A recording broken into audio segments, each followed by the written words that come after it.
Tala falava malo soifua o tala mai Australia na le video Samoa.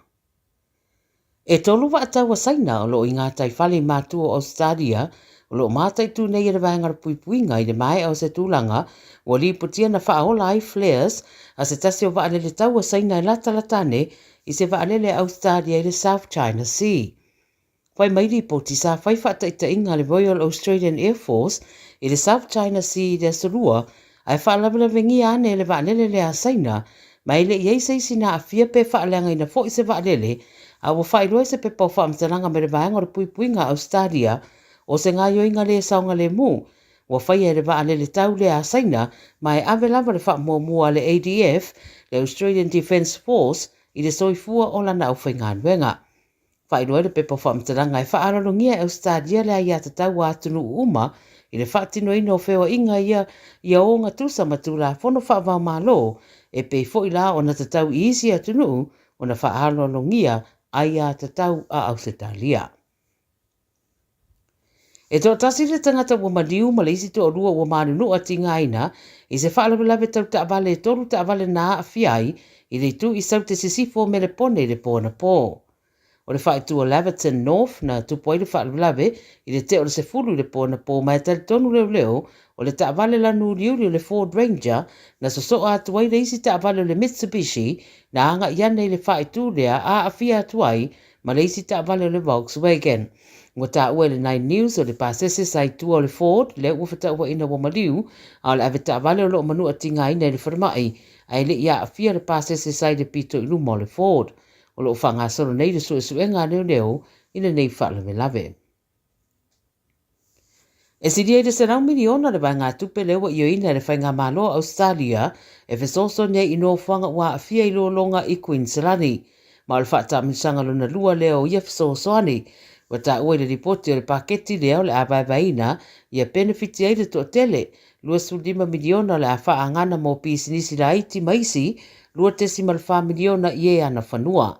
O le nei fesosoani o lo o awanoa i e anga waa e talo sanga mai i wha e tua lo o a afia e meise ina i au whai whato anga. Wata ua le lapta i o tangata Australia o le ao no whea ngai ma le wha titia o le sapalai o le wha i ma le tolo i le lumanai. Whai mai o siria ma le rua se rau wafe kilo o oloa wa ave nane le vanga o le puipuinga i community a afia e fesosoani iai. Ua lapata ia tangata whewa i trains i New South Wales i lea so i ni whaatuai i lea au nanga o na osoro te e ua amata i lea so a le au whainganuenga. O le pōna whainua i e sui o tangata whainganuenga i au nanga ia, basi, trains, ma trams, ua le manuia tala noanga ma le whainga māloa le stete. Ma o whainua i ripoti e iei se text message ua wheta ua ina na whepasia i solo i le au whainganuenga i le pōna pō, ua lapta i ai no nofo i fale ai aua le whainganuenga i le so. Tala mulimuli po loka le ala tele i le tu i saute o Sini i le taiawa na leilauna o se whaarablawe tau taavale na tupu ai i le pitonu o Waterfall. Whai maili poti wā tiri po loka lea whaitu ono o solo te te e tangata whainganuenga o loo whaatinoa i Sini ma le South Coast. Whai mai o loo po loka a wala le Princess Highway a wa abe sea fo i isi sa iai i isi ala te tele sa pui pui e leo leo mataloka i le taiawa na leila o no le pisi o le ala tele. To o fitu tangata manunu a mai lea whaalawe tupu tonu rawa i le awala e psota iai Sini ma Wollongong. O le tele tito leono i le taiawa na tupu i le whaalawe ma o loo whaia neiso e suenga i le mafuanga o lea fo i whaalawe. Tala ia le video Samoa mo lau whaafonga mai le nei fo i aso fo reide, whaamuta atu ai fo i ma le tautua mo le nei vai aso se i au lia le vai aso fo, ma nuia tele le wha iunga le vai aso whaasoi fuaia. Radio Samoa. Taslima i watonu. Amo. Talofa Samoa. O Ateshna Ryan, o le Licensed Immigration Advisor mo le Auckland South Immigration Consultants. E visosoani mo so se tu ai ngā visa e malanga mai e New Zealand po Australia. Telefoni mai nei loa i le o valu o tasi no valu wha fitulua. Po le olua tasi no valu fitulua tolu o. A whai alo sa ili sea o ngā a mata molo walu. Aua loe te toi popole o le Galaxy Childcare e tele o na la lai au kilani i saute. E toa tele whaia o ngā ngawaa, o le a o ina le whānau, e ia inga whapitoa pe a le sitala lo walo. Tolus fulu i tū la, free. A vanoa le vena le a onga mo whemalanga inga le whānau, free. Maua mea aia le whānau, free. E ia inga whapitoa. Mo nisi whamatalanga, whaafsotai le o lua tasi, o valu tolu, lua fitu, lua iwa fitu. Jalo fana voucher roa, ua te tala na neile o unanga e veni, mo whaatangwa i au ki lani ni sila. Numero tasi John Coulter Drive, i le Auckland Airport Shopping Centre. Tau whatapatonu lava le warehouse ma le countdown. Lau pale o fula wiloa le e veni, Auckland Airport Shopping Centre. 24 hours a day, 7 days a week. Radio Samoa streaming live on www.radiosamoa.co.nz.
salonga e mapo upu aele ai se faatinonga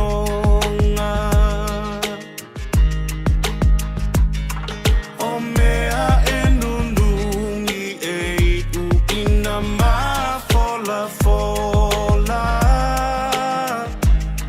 le avio che riso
Talo falava o a ola pimerana, mau pelo li tio, ile Radio Samoa tasilima iwa tolu amo.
Awalofa itusia iniupu yang awaya ilangona sewa pele iloto mamanatu auni alofa anga iainga mawo ayani mafutanga wawala yo mao usu sebe sema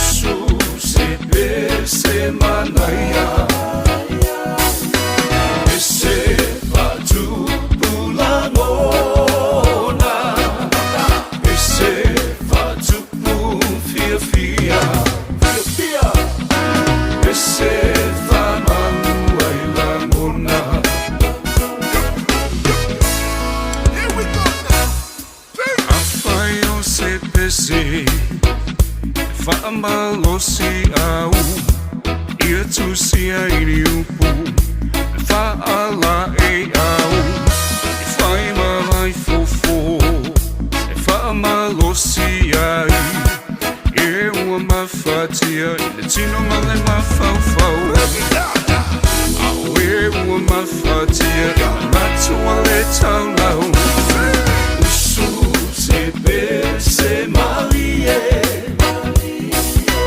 Usu se pe se manaya Ese fatu pula mona Ese fatu pu fia fia Ese famanu ai la mona E maua e kona mona Sisi sumari e pele na so fofona Check it to the left, check it to the right Left the wrecking music, take it for a ride Se mahele bese lea e bese va up there Lua mawhangwhanga e wha a lele lungo lea Put your hands up in the air and say oh yeah, oh yeah Usu se pe se malie Usu se pe se manaya Ese fatu pula mona Ese fatu pu fia fia Ese famanu ai la mona Usu se pe se malie Usu se pe se manaya Ese fatu pula mona Ese fatu pu fia fia Ese famanu ai la mona Ese famanu ai la mona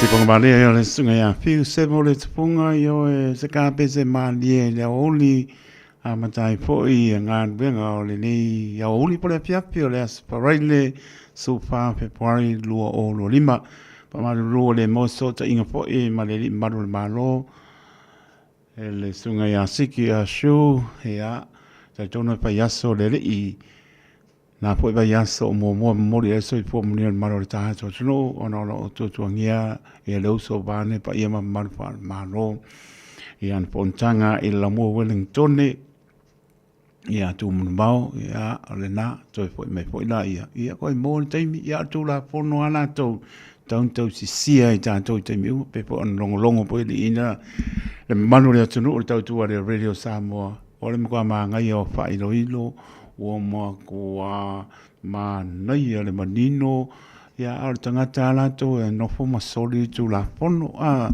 ia no o ilo le o le ita ia o sa i langona ia tau tala i tau au ia o le na aisea pe ia o te tau alanga pe ai mo le whaata mala ia o le whaonga ina le mea no whale ina mai o le poto ma le ata mai ma fau tonu ai ia ai ua ambelar kulanga po le e ke fia sa bali le vā le langi ma lo langi ke le fia sau i lalo e lau ele sa bali toi tanga so i form tanga taola me la na mo a popo nga tialo ia tari tono me na mo sa i ngona tau tala to tasi ai ia e ngana lo ngana sesi io ia ale lava o le sa lo tonga na mai ele li so i fo mo na tit ale sa lo tonga na te mana tunatu lava i me sili po ani me le te pai mo le ni ele mai sa lo to ai fa ni me pa ni tonu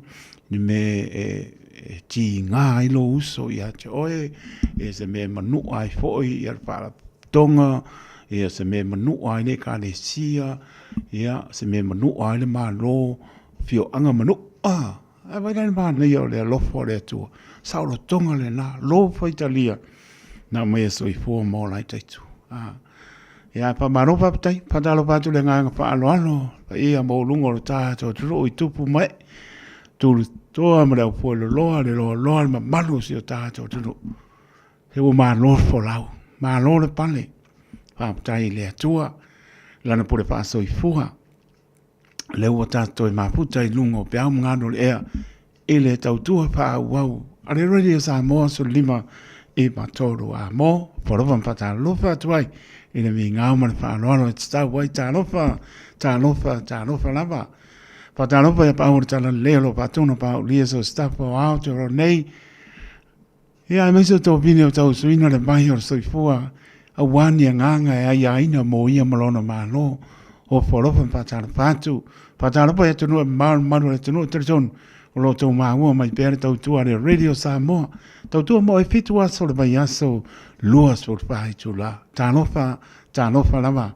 E le pangaruina no wa fea so se mautanga se ngase. I mauta malawa. Pata o lian maro le atunu tāno fai. Tātou te o umbai ngase o mai o tino. O lo fatu tua e te mano loai. O alava pi tām whaing tāo ti ngā o tino. Tāno fai. Sila fia e leri. Te au ngangi atu, te ole atu, te bana au atu, e whaapo fonga leri. Lofa atu o tua e te mano loa. Ia lofa atu mpata lofa atu. So se mauta ngase, iau te ora neima lalangi atu, tā lofa lama. Whata lofa pole uso tuli o lato whasalanga. Iso sto ese, o tina matu o whapini o tuli o lato whasalanga. Tā tono e la ngona ari salamo, o lo e la ngona le tu umuso le ngang, pa ia so ni siri lea. O tātou, tu musu ia i tātou, ina ia tātou sā mani merele, ma whaia pēa lona whenangaro e aua ia i tātou, porovan pātau pātu, manuia tu ringa o tau whāsalanga, wawe mai se lau fie, se lau le rei, tātou whi loa i le matango fio le atua, la ea, le matango fio le laro langia mau o le soifua, no fuanga i le fio o Iesus, ai a lofa atu mo tau, pātalopa po i na hialom whanau, ia, o le poua, uma o onga po i, o le nepo i vai aso, ma lo tama mteine, e amai lea o onga neva yaso, sa eita, sa e pia, sa e pano noa, me omana, e te paasoa i lo ta mamaro tina, pe e tau nuu lo le fane, sui o lava tu lou le maro le tunu, faisa wipti, a o le vape, se e vai foi po koa le ta ma, vai po toa le tina, i ke ue laku skemsi se, ia ke ue ko soro muri mai, a e nuaku lo e vai o lae, e mata ata marita maa longo winga o maa neia lea benga o le Valentine ngeaso. Ia, whaasolo iai, whaasolo tina se menga e leftia pia i lea onga i le ngeaso. Se mea nai whanua noa ai, se mea nai sai ai, o le nā, o ni ngā tie whatu o le vaise la ngono o le tama mariteine, o lau a benga na, o lau sa taulo nai tau ave i sa uma, o lau a onga. Pea e le sheanga i lo ta mamaro tina, paua na, Ioi, lo ta mamaro tina. E umare weekend e te toi foi ua mala ua venga. Ue fia. Ua be ese atu mea sa whaalupe sasi ai o le tama. Sa whaalupe sasi ai o le teine. Ua po le ua batu o le tama le upu tono e tauna e alu ai tono le aonga. Ia mai o sitai ai tono le aonga. Ia mai fia ai. O te peise mei tai. Ia lo uso lo tuangane atu oe. Ai e maua fia. Eo e nofonofa oe, pai lau tano, pai au mea onga, mana tuale ngana, numera tasi le na. Numera tasi na ia ngoto i lo loto re tama mana teine. E o ina manu bia wa onga, ese le mana ia. Whaperetania, a beo e mano ia, e te tūra ia oe, ke le sa ilia, sau whamtala upu. Le se me koe alwa i po iau kupe koe kokongi sesi whamtala upu. A wapo e nau mpaina e whaperetania, toi whasa moi o tātou ainga, toi whasa mo o ai lama, le court case o lo e tūlai ai, e se le mana ia, o whaonga aina ai le mea lofa reri, o fua ia te o tau, tama mteine, tau tua nāre ngana, numera tasi na ia maua, loro mana ei, e te pia, ma le ngana whaanoalo, o umantu atu, e lo ta mamaro tinao, pia lama te aru iai, o le whaanoalo, whaanongo maustai, sili o na tāua, whamuria lea tua i o tōru nai, tama teine lofa te lau taito mō tau, luasu lima virute, o na tāno le tulai, lima o le tautua muli ale whianga whātua ia Miriama la tō po mare tātou tala mai I ma o la langi mai se po nisi o tunu mōr se pia mare tātou tunu 10 minute po 5 minute te ele 5 sa ili atu pe maua se isi ia whaasoa mai o le Henderson Gas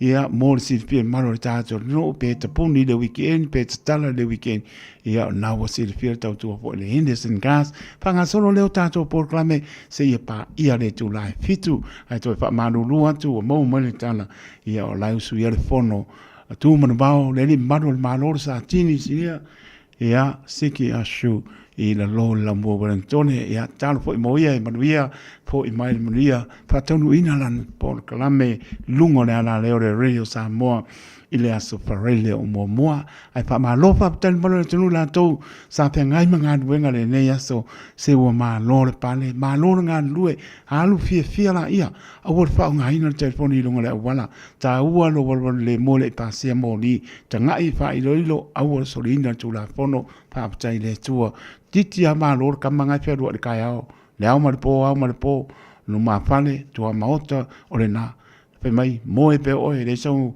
me mo e pe alu ke penga o ia le ia ngonga kango a ko I po e kula ai na ia ki ai fa vai ia pia la ia na o e ma no ia sa kangi ni aso e pango e misia nga fa se la o ia ai me se po le Valentine le so le lo po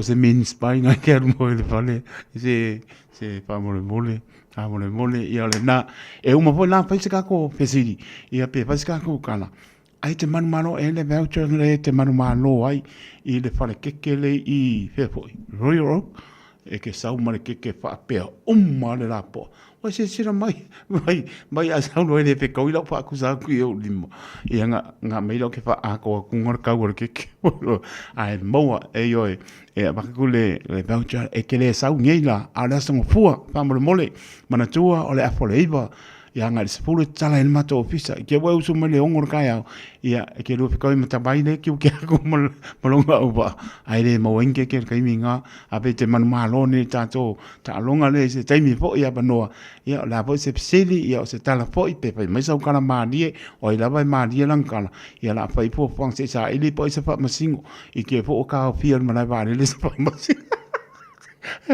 em ko le fo e o le fa masingo o se fa ngau so ka fiel ma al mesiri ia ko le ya tau le sa jury front ia alua ia yo ko ku I se bongo ila va nga ngopo ia a o le ia start tala na start longa te man malo le va chan nga ia fa tau e pikela ke la song fo ia por so lua a la song fo le wa fa I do atu pikela va chan po I man malo stay mai lo su lo minute ona tala le tu la lima na fa si langa pa pe sinisi musika su veloi e anta do maputa le se pa ia le tu la fitu A whaia lo sa ili sea o ngā a mata molo walu.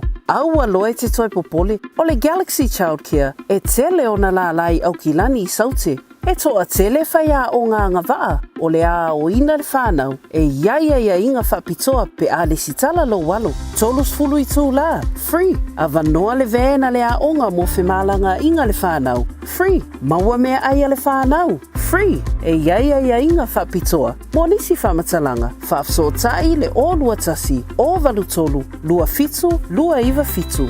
Jana whanawha tia roa, ua te talaina neile o unanga e veni, mō whaatangwa I au ki lani New Zealand. Numera tasi John Coulter Drive, I le Auckland Airport Shopping Centre. Tau whatawhatonu lava le warehouse ma le countdown. Lau whale o fulau I loa le e veni, Auckland Airport Shopping Centre. Tasi lima I watolu amo Radio Samoa.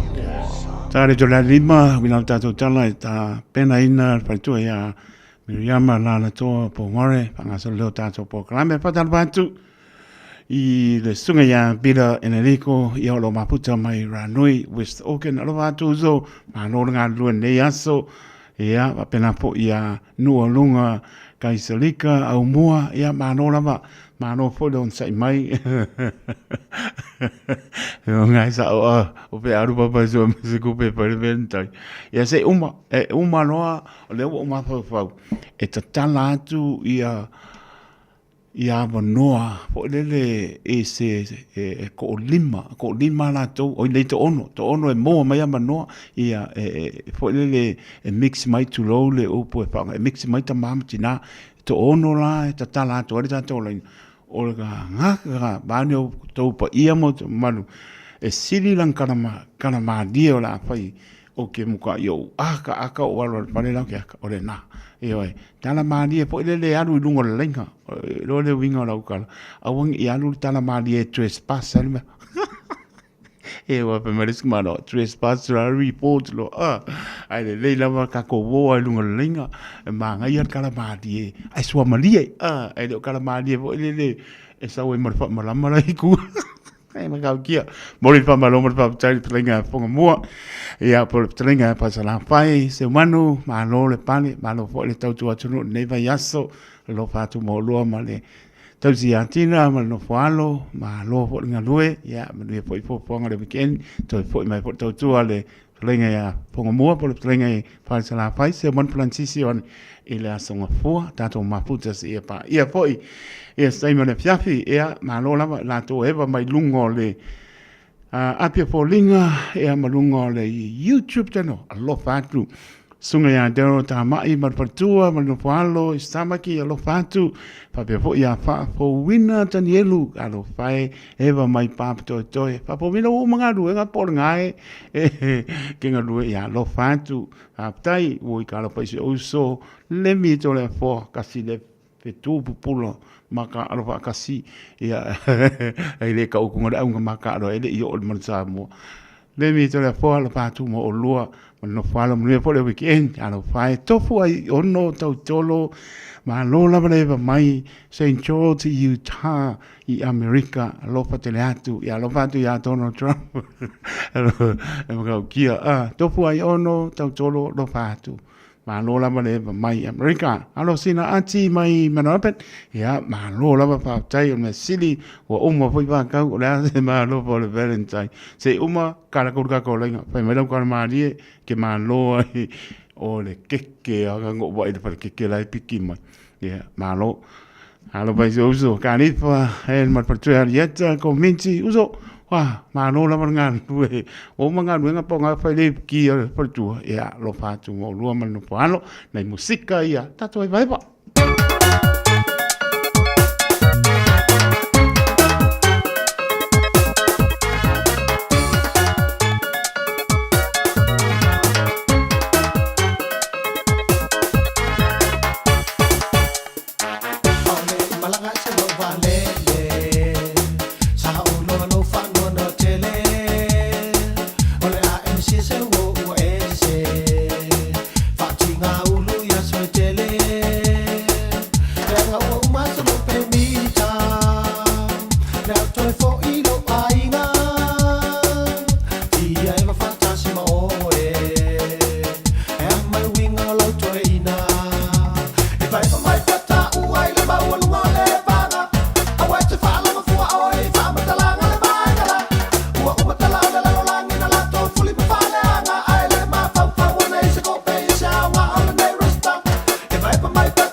Música malie awe fefe Mana ia sivae Música malie awe fefe Se e mai ona teine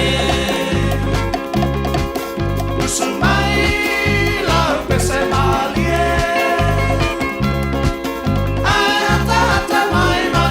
Siva mai fatamati mausoso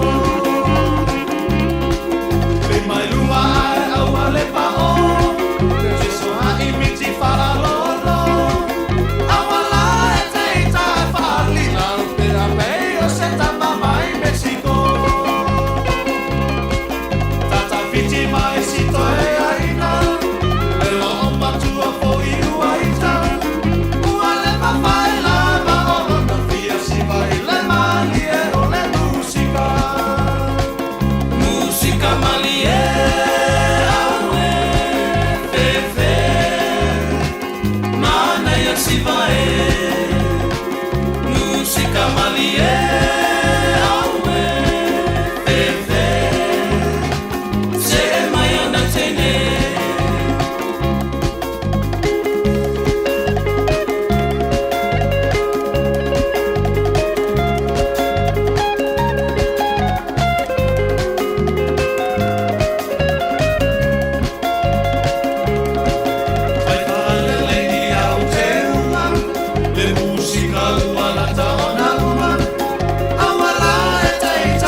mai po I ua tau nei noa Ai o na ua e tamau a inga I le oa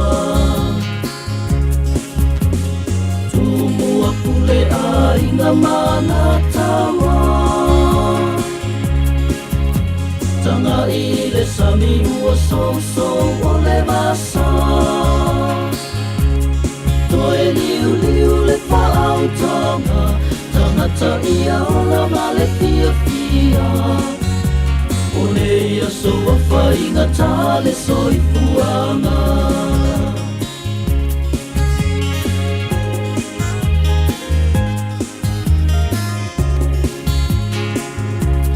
Whaanoa noa lo tama whau whau I nei mau tala ua salalau E ua tatoe o oia sa wha pau pau O le malo mo tangata lau tele O tangata po I le pale mene E lango lango mai lo tatou sai pau tele Tumua pule a inga mana tawa Tanga I le sami ua so o le vasa Toe liu liu le whaau tanga Tangata ia o la male fia fia O nei a soa whainga tale soi puanga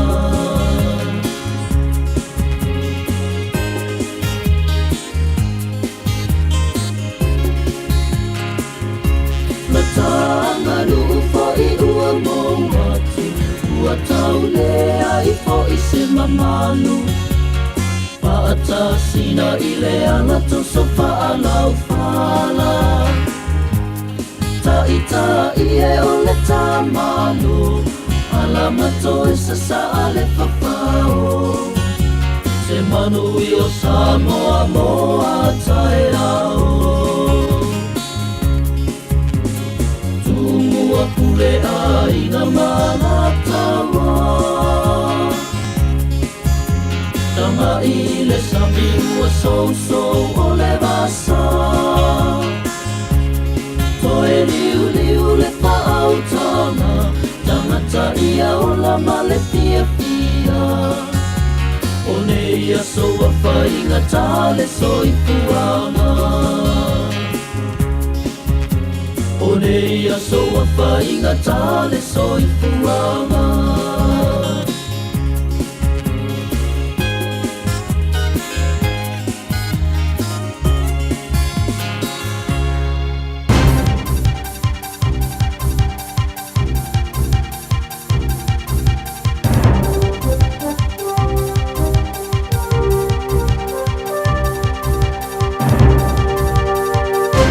E whaatana whātu se whapoponga o tala mai atunu e mamau ma le Pasifika I le nei aso whareile. Mo moatu mai Amerika ma Europa, o le telefonia le presidente o Amerika ma le taitai o Rusia sa whaia, wa apua I popolenga o le to tele whaatatau se marienga palapala, wa whaia e whaamuta I le taua I Ukraine, e au noma se awa iai o Ukraine. Sa whairua e Zelensky le asona nafi la tau te reta ina, se marienga tau whire e mua whatuna I mai na o le malo tele o Amerika ma Rusia. Wai mai le whaururunga o le Unia Europa Kaja Kallas, e la patai se marienga palapala e whaamuta I le taua, wai mai o Europa ma Ukraine te taua na iai le laulau, e whai ei tara noanga ia. O wai le se whire e mua ma whai o na whai, e au noa ma le awa iai o ia tunuu. Mo sui o le Unia Europa I na NATO, wa tau wau lava ina le mautonu I le tūlanga wa tūlai mai. Mai Jordan, e le tari eina le tupu o le atunu, le fuafuanga a Trump e whaatatau le abe sea mai o tangata Palestina mai Gaza.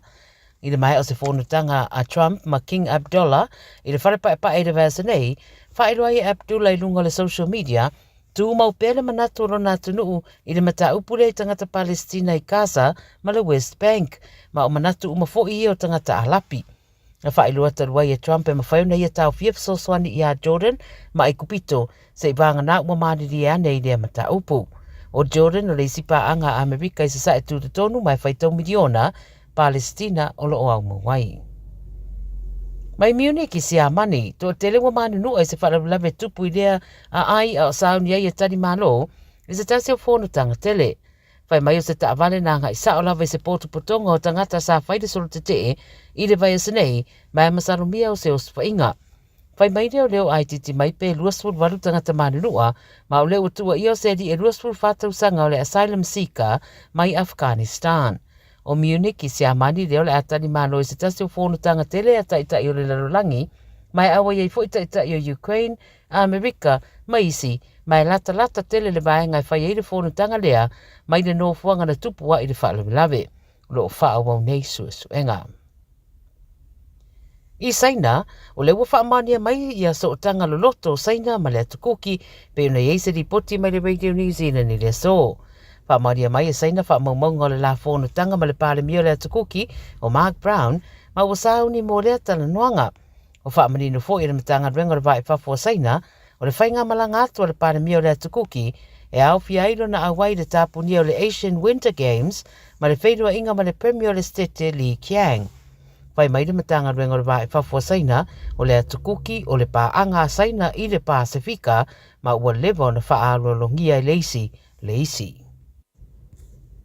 Ma le talamuni o le amata le lei ma whaatuma wina peo le lei i taamirusanga umo le Super Rugby o nisi i o wha moenga tau whai tutusa ai i le moana Pasifika ma le Fijian Drua au sauni ai mo le amataino le taamirusanga. Tau whai mōri mau whai a onga au e lua i le uumi ma le whainga tau tole ninga a la au a wale amatanga o le taamirusanga. O le Drua, o le ata alo ma le Brumbies i Suva, a o le moana o le ata alo ma le Western Force i Perth a Taiao. O tau whai mata adia uma au po o ai o le amanu maloina le Super Rugby Pacific lua whelua lima le ua amata alo ia i le so. O se tasi le nei o taamirusanga ua tele alo matama whanau o le Pasifika wāti na e mai ai ma o atuai i tūlanga maururunga i le taalonga lava o le lakapi e mai se fo ilo nā tina e ina. Ia o tala nā le Radio Samoa mai le atunu e mamau whapena fo i mare Pasifika mole nei fo i vaiaso tātou wherua i fo i le vaiaso mua pe a mole atu i eilo tau so i fua maso mātou wola ai mole teminei manu ia tele lava le wha i unga le vaiaso wha so i fua ia.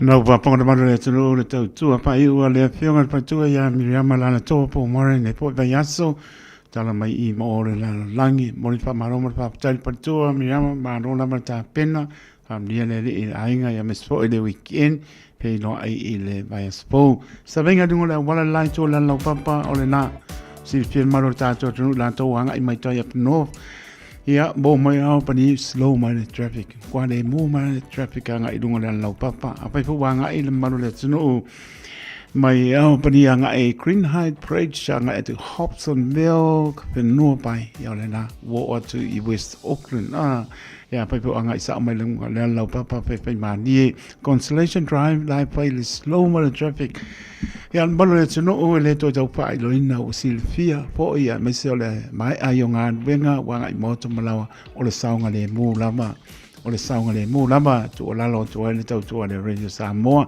angai mai te min port pai slow traffic angai towards Base Water o piki mai ta vale sa tu ina ile tai ia wa ko ferry na la mai anga venga ia ngana film kana au i moto malawa pepe mani le se me la ko han wo la ko na po slow ku Hurst me road anga i Milford i takpuna o le na pasi lo le moto nga sanga se no shore ia pa slow traffic anga i lungo le lau papa o se vai ngai beach haven anga i perk dei anga i Bacon Head on the road slow wall traffic pai mani o mana vai la le wati saunga le movie ia le o se vai ngai i taulanga i Victoria Park anga i lungo le lau papa o le nala vai tas io slow traffic anga i po i wa mai anga benga ma no le pale ne yaso pam ne le po yatu mo to malawa o le anga i mai Lincoln Road anga i Henderson More Glendine roundabout slow traffic anga i pasi aku ia Waikumete Cemetery Ia, o masi singa le,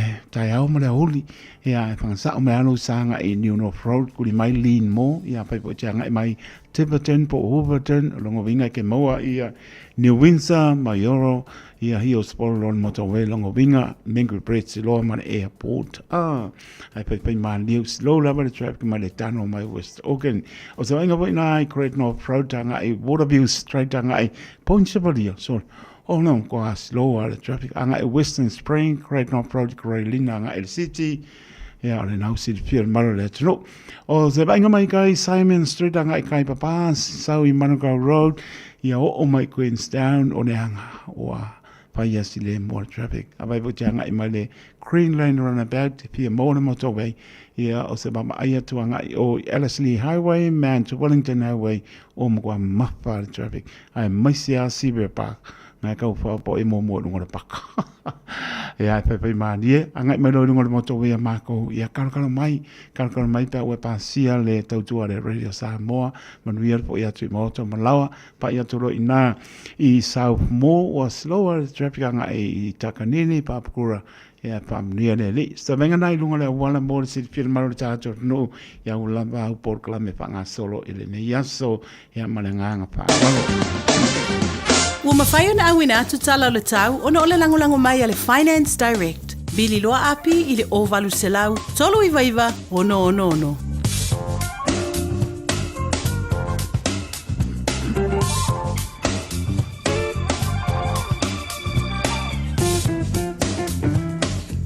Pedo mi rute wa te ai lei tu la e lima tautua le Radio Samoa su lima e wa toru a mo lo tu maru vera whamawina e o kilani luas furono maulunga o le sabili yang mai sau de sifo a wawa nisi vaenga o kilani su fitu le malu le po o sa inga moa tai au whame mana ia le sau I le asto na I ang whame po ang ngapia kimu a I o le sila pia o tangata le o le sila pia lo tātou tapa au le langi pa iau kango kako ia se pangale li em ko amanino lava ia na lava se me mai masingi o kompa ia kunga le Radio Samoa ia pa I pa ko kimungi ia ale fa mai la ka ia am ko kia ia al bango pe ia kama yo mai masingi o fa me awan si mai nga wa ta ia ai fa me pa po nei ti mungo la ori sore em ko ki ai sulu la le manos lo sulu lima de pa mawina na sto na ia mano manu le fia peaceful mai bandu winga po na tau le sa pa uti munga au fo lo surono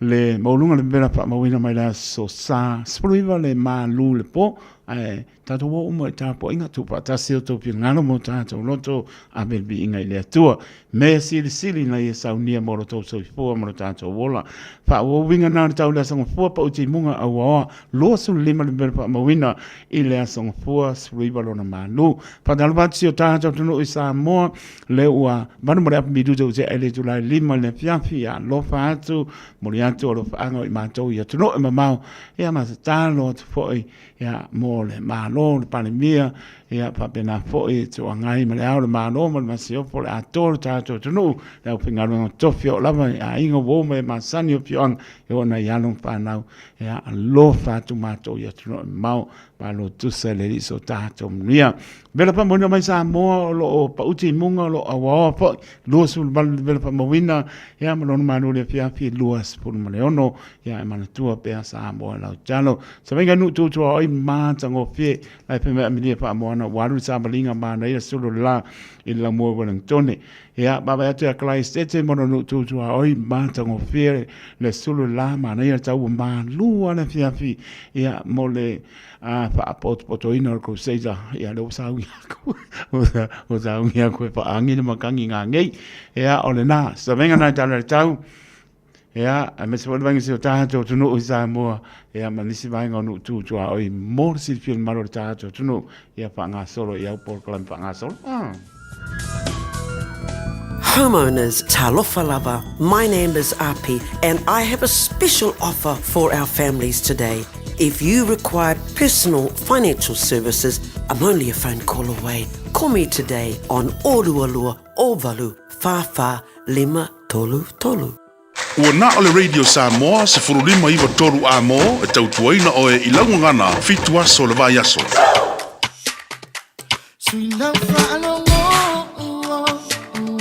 ile vai po le malo ma la musica fa neon po come che io le toppe non pa si la fa lo ile vai po le malo ma la musica fa neon po come che io le toppe non pa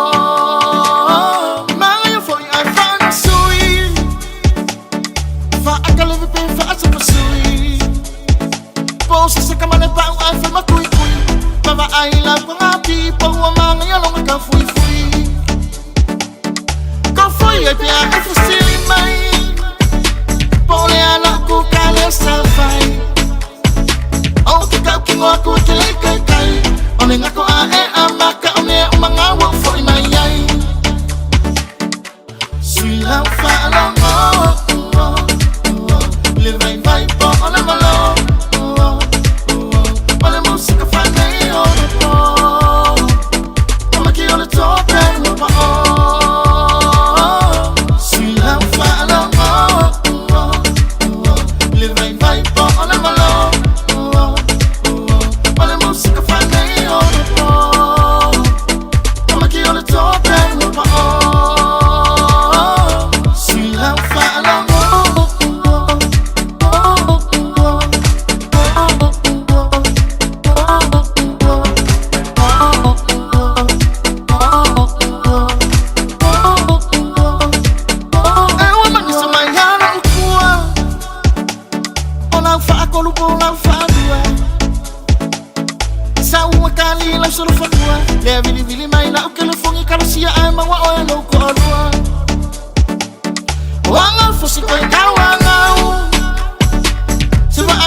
Tapi tu le mai su fa vi tu tu te ane tu lai lima tu tu le radio Samoa su lima e va tu rua mo pa tal va tu ya ta e su a pe fo ya to fu ai ono tu lo mai Utah America a lo fa tu a lo sina anti mai maravet pe fo le so ya pele mo tunga ma no la lo iba mai California America ya pe po ya Agnes in ya ma no la pa chai yo happy Valentine o ko ka ele mo Valentine le Valentine la lu kala pa inga pa pena po ya pona tisima laiben ya ma no la pa chai ma lo le ba mai ma puta mai ya me pa mo na pa chai te le lava e le mabuta mai mano pa malosi pa malostino tanu mafili Robertson ia mano lava le va mai i na i Amerika lo fatu mo o tau le waso forai le matou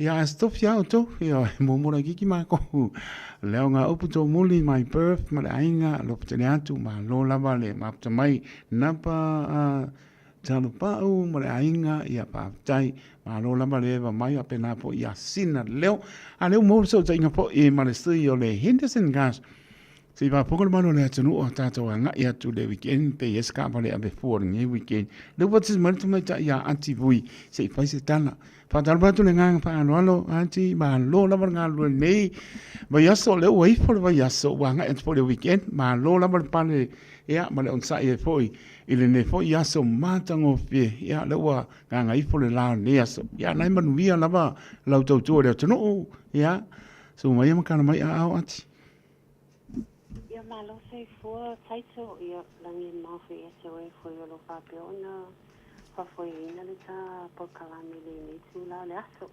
ia o lo mani ia lava ne uma lava le lo famalanga le sua ia o le foi la ua a lama fai u de ni aso ia masalo mani ia le nai tu ta so officer taito ia singia foi e le singia le lo fo le tu sa paua tātou le leo le o tangata la tō le le manui ai ia ma ese se tūlanga nga ia ia ma le mo se me alo fo le Valentine ia le alo fo le li mātango fia o lo manui le atoa o le pūlenga le Radio Samoa ma le nganga whaanalo ta tonu foi ia lo manui fo le tautua a le Henderson gas ia ai la foto ia io a au ma whanawhana se fai stata lau whapongona maro le atunu ia whastai lava taito mele wanoa ia o se reporti atu i le tatofani tāpali a le Henderson cars ia o le pisi māsani lava le Henderson cars ia so uma lava i le malo la tunu lo whapeona ngai mai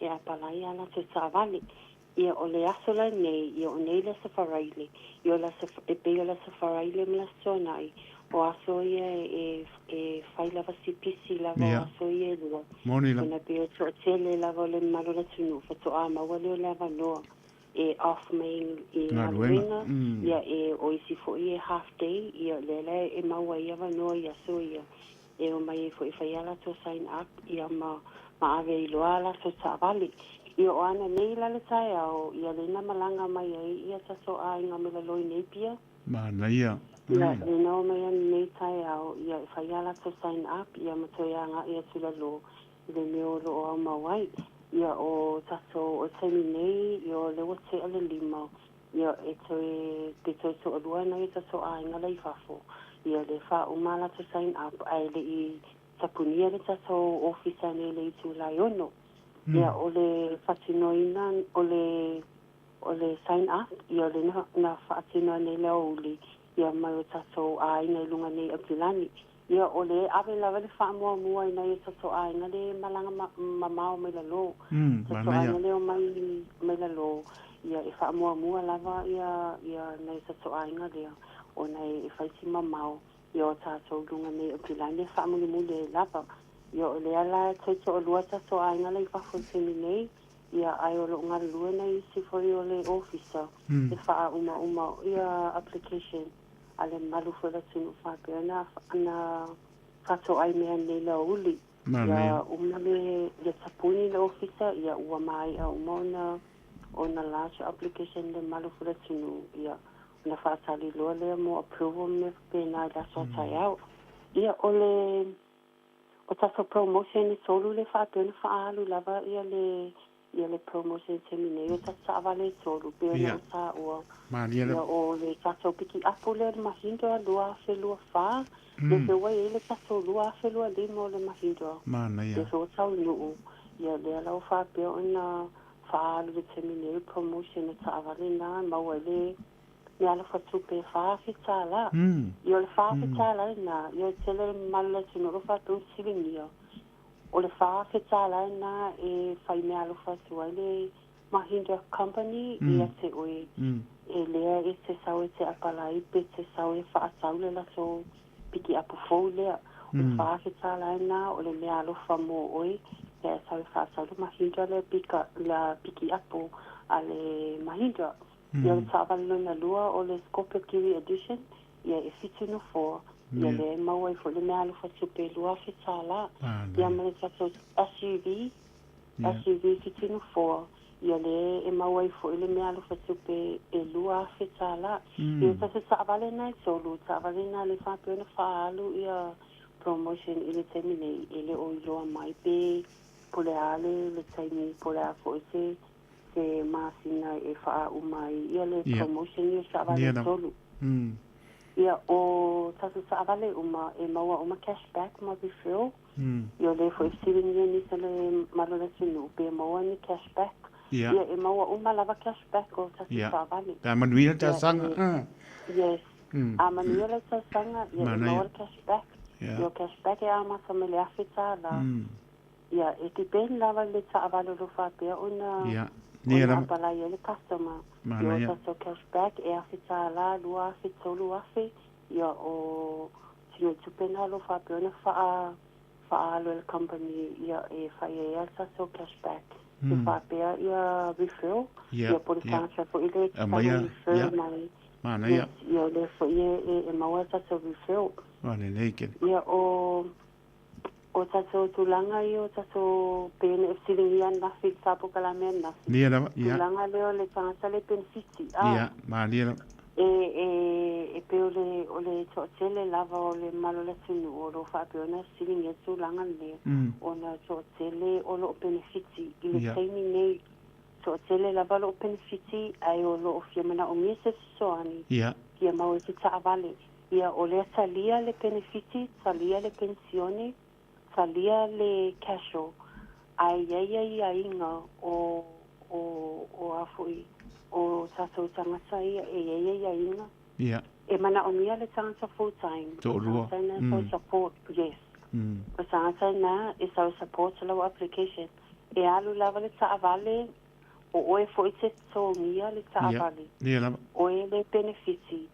E alu lava lo ingoa e te tongi o ta'avale alu tangata le support. Na o se tangata fo ile e sau e support ia lau application. Ia. Ia o vaenga na sa tele fa iloa tule malola tunu e tele su mai ile ofisa e fa ilau apalai. Ona tele lava malola tunu o lo o mai matoi o. Ia. O no le lue malama. Ile tulanga lea lo ta ua tu.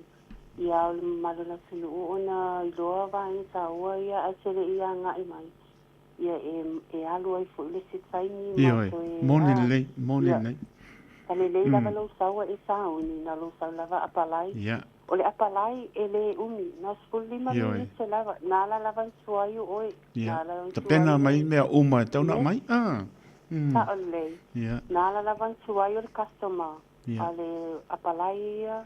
Na skuli ma se lava. Ia. E vavi lava. O na lasla i se tonu. E maua mai lava le tali. I le taimi lava lea. Ia. E vavi lava le process. E na lan suayu o le customer. Ia. I kite o se mana o nia. O le apalai. Malo. Ia papena e moni au le o mana ia le whamano si le mo tātou sa mona tunu pele le o whatunu ina. A se me ngānu lue whatasi. A papena te sau jai di North Shore. Sau le o ato mai me taunta pena mai. Se wa aila le te leo te mila toi fo ia tai. Ia a pe la po ele le la pe e mo online e mo ai au bank statement ia mo ai lau pe slip ele la se me o ia wa o mi a ti mo nga ai pa pe na le ke mai po le menu e no mi ke ko o kai no su ke po mo ka pongi vai la mama ai ese le mani yo lo pa malo si anti pa tai le wo pa i lo maro le tu sa mo le tu pele ta pena mai me wa tauna si le pia ava pe po le te so i for benefiti ia taula mana o lunga le ia lima se la mon topu ai niti le tangata te luto o lua mai ku sar kan tole na e mai fa ma pe fa manu ai to tongi ar tangata la to la na ia ta bane ia pe o ele ya luai ia long vinga fa maongi po la ka ne ia wa ni fa maongi o e fa a ti ma la sil muli ya fa mole le tu atu e fa isa no muli e ai se to inga to tongi ai ta la fo e le vole ta lia e oto saito o le tūlanga le wa e siringia o le back credit. Le au sa o le. E se do inga. Yeah, okay. Yeah. Ia o le tūlanga le o le back credit. Le e tā ua te le ia vai ngai ua o ie le tā por kalama. Tai lava. Ia ona le e sa o le manino. lava. Ia e le lava le whaasoa tu le malala tunu. Ina ia lufa mamla mai ia e tā pena mai ia e sau ua e sau apalai sa o lau tā vale. Nei lo le sau to e alu le taimi fo i lea le taimi ia o le tūlanga le pack credit. O le e tā ua ia tusa o lea e talia. O lea e talia e mātou le pack credit. Ia. Ai fo yonga ai inga. E lei lava se ngama le ia. E lei se ngama le sansa le benefiti. Ia. E ai ia se ita o te pea e score Ia. E score e va ai ai ma so fo ile to so requirements my finance. So o lea la ua to so wai loa umai ma so le officer.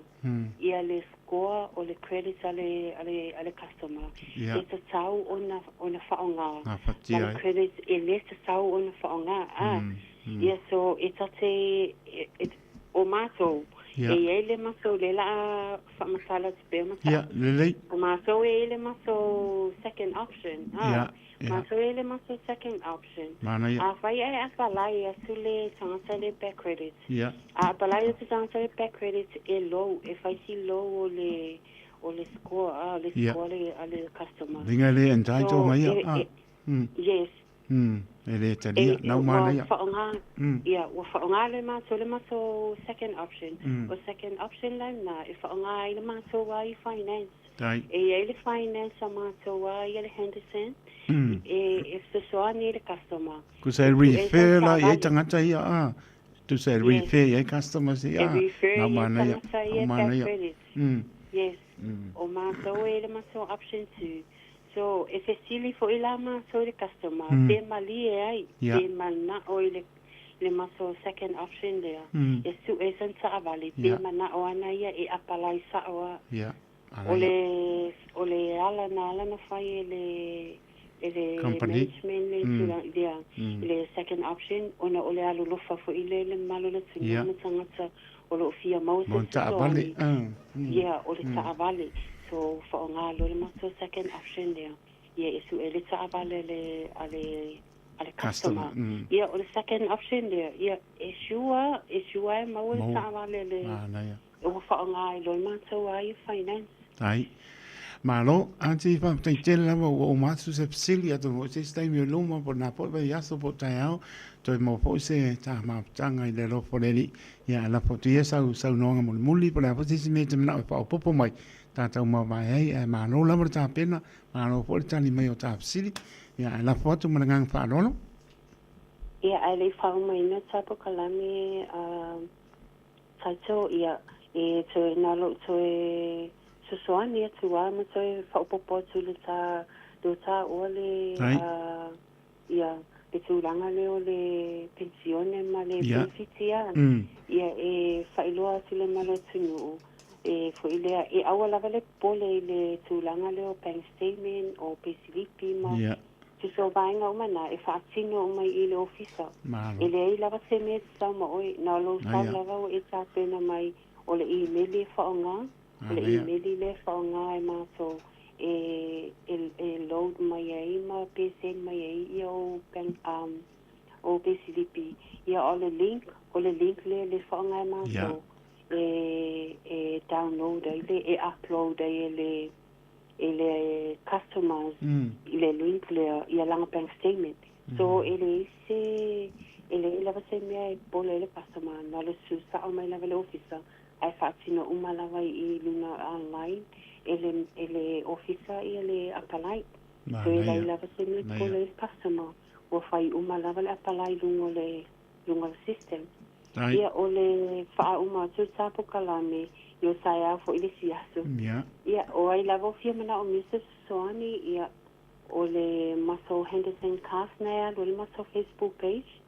Ia se no mama e details ma turanga fo i o le e mana o mia mo le apalai ia o le mato numero telefoni ia wala au mai au o a o ati i le numera o Valuselau fitu tastasi ia po le mato address po le mato tuatusi ia o le tasi wa fa Cavendish Drive i papatoe ma manuka whaftai lava taito mo le avanoa.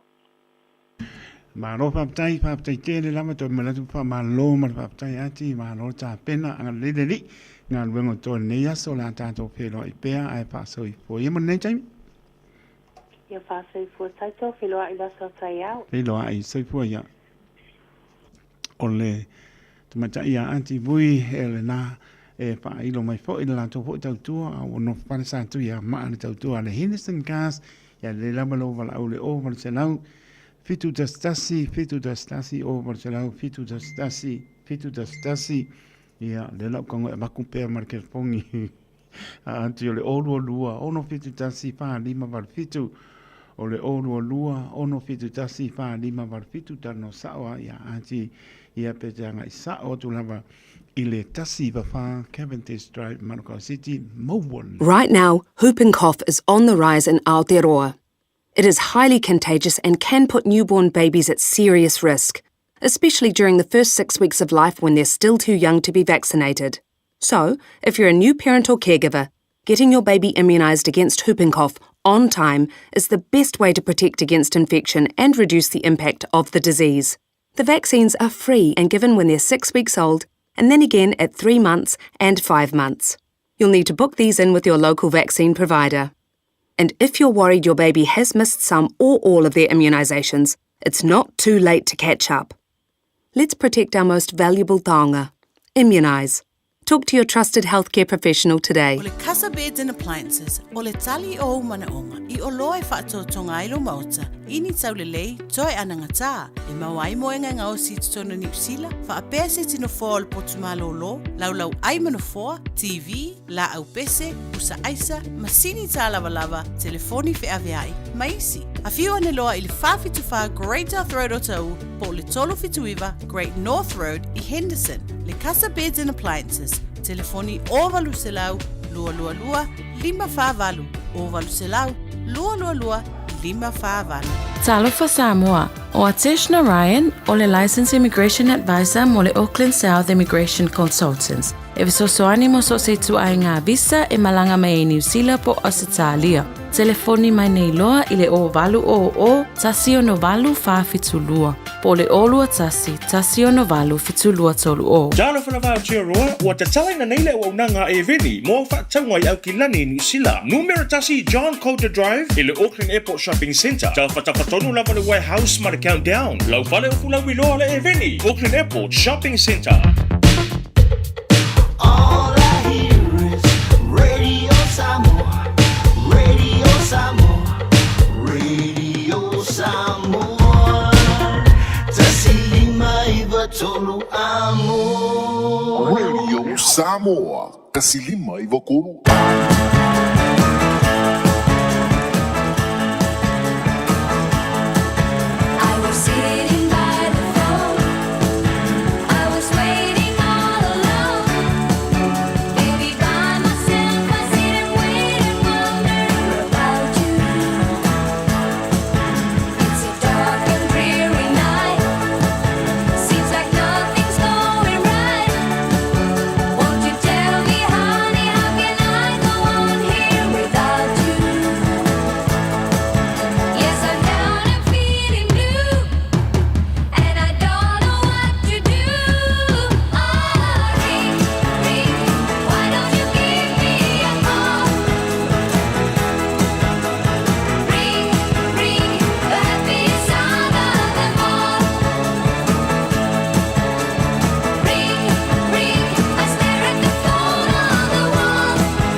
na te whaama o papo, o ia na te whaama fola fola ina. Se ua mali e mata e vai, ne se ki a femilo tula i mai. O lele wa se fulu tau sanga whaama lo wa whawhetai.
Na ole Radio Samoa se furulima iwa toru amo e tau tuaina oe i lango ngana fitu aso le vai aso.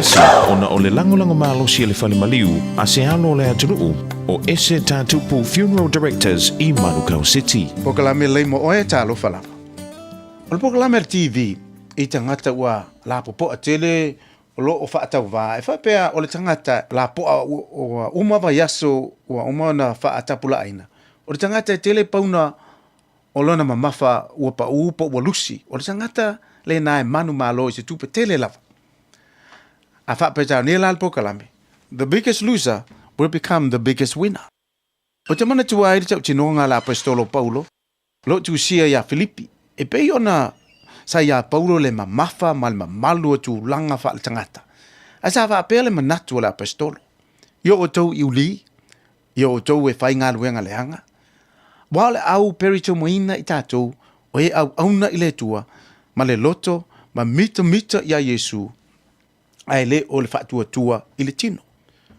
O whaatua tuanga nei o le tino, po le mamafa, o le mamalu o tu langa wha le langi. Sa tatawai o na avea le apostolo ma tangata mamafa, ma la poa, i whaalo alonga wha le tangata, ma le lalo langi le nei. Perito moina i li poe valu, o le tu a ingo Israelu, o le tu a inga o Peniamina, o le e Peru, o le profesa i tu la fono, ma tu manga nu ufa e Peru, o le tangata tausi i tu la fono Mose, o le Farisaio, tangata taua po le toe ina taua i le lotu i utaia, o le tangata tali tonu ma tau fi mau i le tua, o Israelu, na alai o na whaasa wā i le au kerisiano. O le profesa i tu la fono, e le ta ula ngaina a o iai i le tūlanga wha Farisaio. Ai pe ta, o whaelo mai ala apostolo, e ui le tele ma le mamafa o nei, wha manuianga ma tūlanga maululunga, i le lotu i utaia ma le malo Israelu. Ai ua o ave e se ina nei mamalu malona tāua. Wa o whaalea ngaina fo'i. I le ta ua o au o se tama ma mawhai tū manga nuu whai utaia. Ai ua o wha ngalo matu e se ina nei mamalu ona o le sili ese o le poto o Yesu Keriso. Ta tuna mai ala apostolo o le nei o te whaalea ngā ina i nei mea uma ina ia o maua Keriso. A tu i manatu wha Israelu ma wha Farisaio ma wha Peniamina. Sole wa mai mau le tamba se wa le tele ma le mamafa o lona mamalu e te tau ona ia tau avena. O ia le wha o ngā ina wa matua i wha vale a tele. What a loser. Au tau Yesu le sa tau na lulu ulo o tangata i utaia le au Farisaio ma le au tusi upu. Sa ulangia ma inosia ma wha peane. Oka se to i lalo le ne Keriso. What a loser. Whaalia le apostolo. I manatu o laulangi o ia o se tangata to i lalo tele. Ai pe tai. I le sira whanga le atua. O Paulo o se tangata ma waelo na manu malo. The biggest loser of the world. But he was the biggest winner in Christ. Na wha maina ma wha ato i lalo ina Yesu i lunga sa tauro. Ina ia avea oe ma tangata sili lo manu malo. Na tutu i Yesu le mamafa o tātou wangasala. Ina ia avea oe ma au o ta ngata sili o na manu malo. O Yesu o le manu malo, ala apostolo, ta lia Yesu avea mau faola, e te manu malo ai le na yaso. Ma mana tua, e le lei mo oe.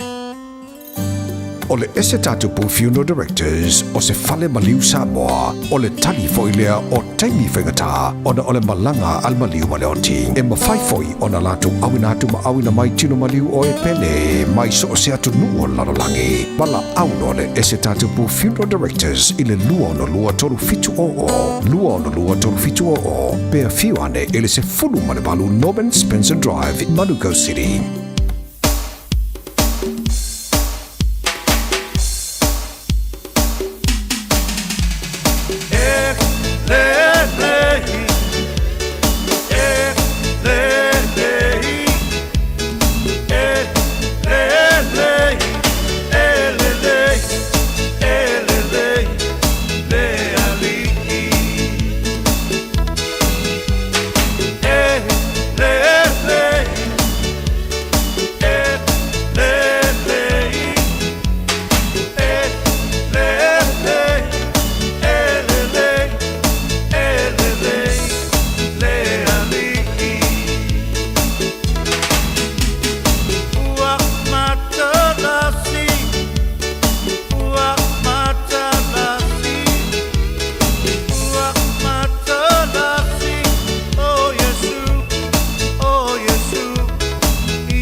Nei le i si fonga maria Pastor Jack se Pamai antuai le tātou porklame le mo oe te penaina Pastor so lia lo longa yo sua le lama porklame lo te penaina o le pepe au ya so lia lo longa yo sua le vai aso ma le vai aso mātango fie pamalosi a maiso le upo le ola suli o tātou mai o le lama yo tātou wala spa ponga po ne porklame e le vai asfo pe a tātou au dia i le alofa ma le anga le leio lo tātou atua o le tamito le mai ono minute o na tāna o le tūnai ono tāne ono o nā tātou tala i vai whanua e le ngana peritania panga soro po leo tātou porkam se pa i le tūnai fitu o le awinatu muli muli tātou tala i peon whaponga i le so tautu au tanga mai a tipi au tanga mai a suia le nfoa e sunga ia sau se o panua tau te maha puta se e pa e was taimi le fiafi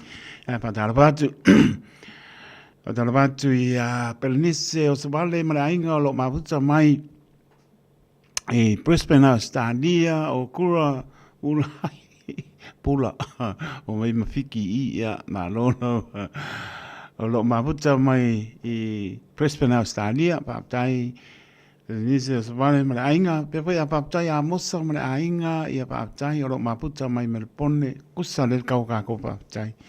Paptai a mosa le o ma nei a po le ma luo ma tau, pe anga i atu i a le lai lona no poanga tu. Mau to so ele a soa tai au, a le upasi ma lu, a o po la le skai mi le babe au ma tu. Short, o le mukua pepe la bane le papunga la tenu, ia taritonu lava, ia o lo lang sia pe tātou, Maria mai lo tātou atua, ma tausi mai ia i tātou pia laba o no pia ia i ma tātou no nofo ai. Ia o le atua laba tātou te solo wha ia i pi tām whaing tā le ala. O le soi fuanga le tātou te iai. Ia, ele o se noo tō mau. O le noo ma vai, lau langi le tātou te iai. Ia o tā pena laba le tangata lātou, tā pena. Ia o e awa no whai o le tātou tā pena, am whai o le ngalo le li. Ai awa ia i tātou. Se au natu le aso soifua le pe mai ele e wak yo ma ko e wak wa ko e fo ya pe mai le wak ko e boy bi ele tu le nei tai au fo ya mai lo so kai au e a familia tu le aso soifua se o mato tina matua ia fitua fe ta funai te i sa ai Samoa lo fungia le tua Lo soifua ia papena ona whapoloa pea ma ia whaawau le whaamalolonga le atua ia mo oe alo whaanga mai lau whanau i nei New Zealand Marik Samoa ia pasi sili ai Samoa. Love you mama from Tone te a male ainga. Love you nana, we missed you nana. Happy birthday nana. Ia manuelo soifua tina fituape tapu na i te a mane ngang whanau. Me lua so pa nga ule ke vaku ya le kausu e kwa popel masingi na o ie o le kele masingi le ro popel masingi le za wai ya nga wa ku nga a je ko su ala Malaysia so so foren pai mai pe mo pa maru no ku pe ke o sa le masingi po le la ku ka ya ta no vola so fo mria family nga o le aso fa nau o le atali ya Nicola o kuso Terry Ranui, Manuia Telelo was a fan now. God bless you and Kara for your health. Nico, you are a good boy. We love you. Have a pleasant day. Happy 7th birthday, son. Love from Papa and Nana and your family. See you tonight for a big KFC. Oya va per kakale pozalo con la svango. Ya, le se be oya. Va bengang vai. La bal bai pa se kia pe ko kasi le la spang e wa ku ma ke le ku on po ya le foi muri mai sa o ia sa la ko pa sangan vengo le mangai par ngi ya si ko su a mo le ya e mo wai le ka nga le on o la so fa na wai the greeting o na e umolo ka ko New Zealand le ono le suia ka ko kanonga e pala au mai ti nai to ono o manino mai pala au mai ti nai to ono o le pesili le tu atu ya te o to o le a sautani e a mai a ta mā, pe a tau nu atu ta mā ni le pia le se mea alofa o le Valentine. Wai wai pengo pia si. E anga umale o kango lea ngau ko suafa e tusi lau tu suafa. Nga pai leo le lulu, ia wa a pai po ia wa ke loa kai kukusa umako kari le la mai. Wale o kari ka koe a lulunga le lainga. E leo se kari po le e overdraft. E mga kia. Ma ngai a le kari a le se mea lopa. O le pesili la mo tanto. E te manuma loi la, e piki la le voucher le asong fua. O le se furu alka mi mai lo se, ngai ma le asong fua, pe ma lo, pe a pwede kako se ile, e umolo tu sua pa kongo le, o le mere se i ma ko lulu, e tu si tu sua pa, a mala au ma le sua por tina, e a mo kango ku ilalo, e a umolo, a to ono, sauni mai tina, to ono, le vambia lau bili mai, i a makari aku, o le pesili ngai ai, o le a lautani ta mā pēa tau nuot nei le pia le se mea alofa le Valentine, pau oranga, mai. Sau loma laukani a se whaarongorongo le kungu po le a se kūranga o lo i ani e pia ia mana ngang whaarolo. Ui, loko ka le ongo li uke le lopo po pēka ko niusori. Ia, ol po le mamea le o masingi e sua meka ko nius. Iyo e. Ja, smela pa pang sa mo tato tala I bai panua ngana pero Italia.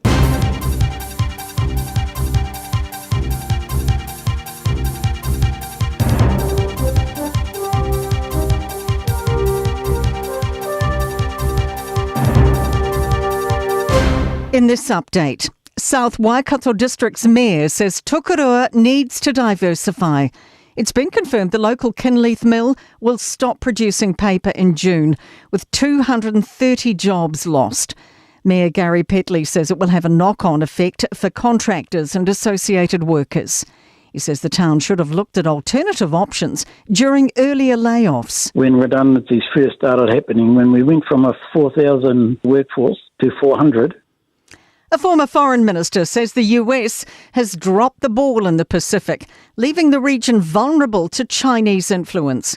Murray McCulley told the Waikato University Economics Forum the US has promised lots of aid to the region but has delivered very little, while China has spent up large. McCulley says New Zealand must not follow the US example. Our special skill is to deliver stuff on the ground, often in difficult places. And if we can do that, we'll continue to bring real value to our partners. Appetite for a 4-year political term. Minister for Regulation David Seymour spoke to the Auckland Chamber of Commerce today and revisited extending the current 3 years. The government's considering putting it to a referendum. Former Minister and political commentator Peter Dunn says a 3-year term only gives those in charge about 2 years of effective governance. The first 6 months are settling in and the last 6 months are battening down for the hatches. So a 4-year term would give you a 3-year run at least, which makes it easier, I think, for implementing long-term policy changes. As Donald Trump and Vladimir Putin plot a future for post-war Ukraine, both insist Kiev will play a part in peace talks. President Trump says talks will begin soon after speaking to Russia's leader. We would have Ukraine, we'd have Russia, and we'll have other people involved too. A lot of people, a lot of forks in this game. But Ukraine's Volodymyr Zelensky doesn't necessarily believe Putin is ready to end the war. That's news. In sport, the Super Rugby Pacific boss admits there might be more kicking this season as new rules encouraging contests under the high ball kick in. World Rugby began a crackdown on escorts and blockers during last year's Northern Hemisphere tests, meaning a retreating player can't change their running line without getting penalised. It's been added to the Super Comp, but CEO Jack Mesley says it might not fix things straight away. The upside is we'll see some good contests. Yeah, the unintended consequence might be we see more kicking. So we'll watch that, but we also think that aerial contest is a great skill, very spectacular to watch. Rally driver Hayden Paddon will compete in the Australian Rugby Rally Championship for the first time this year. He's coming off back-to-back European Rally Championship titles. And that is sport. I'm Raylene Ramsey.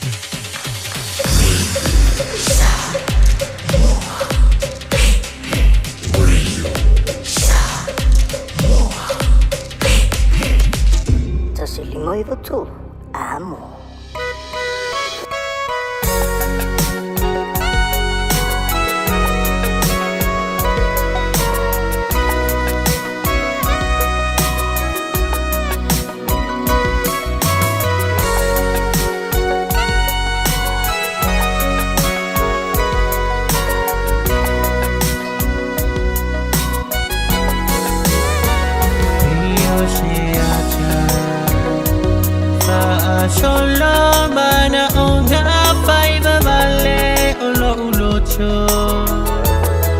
Shemiti e apo shelia Uamati vale tamao ainga Taluaila upele Samoa Ola utai mane ola uasoa Anala upele Uamo watu ualeiloa Loi mataone alofa Anamo oele uma Ele matine yale alofa e matala pea Le fai tuto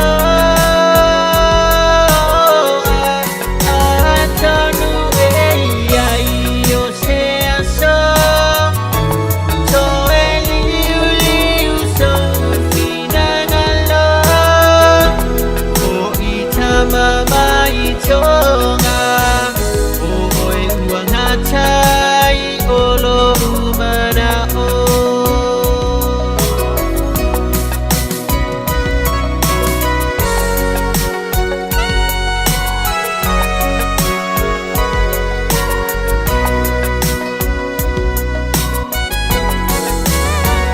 Lucia ita Ipu hava mana onga Valencia ile ala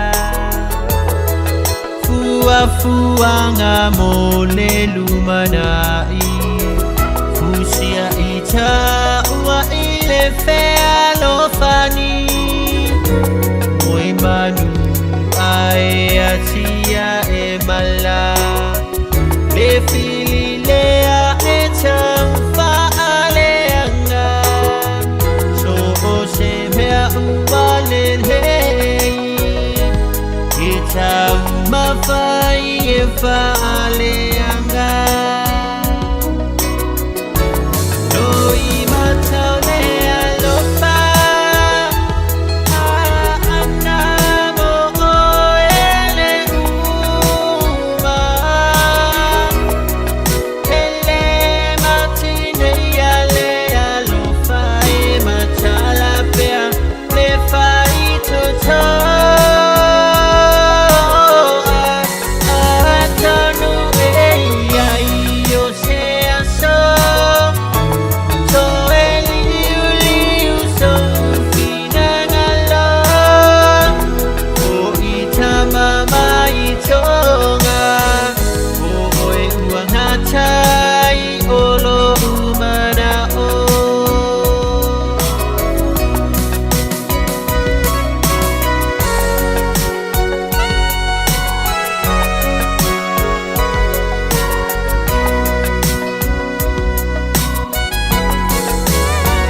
Pena tususa Ota uan hota e fuati alesa milolocho Ua mai maule mafutanga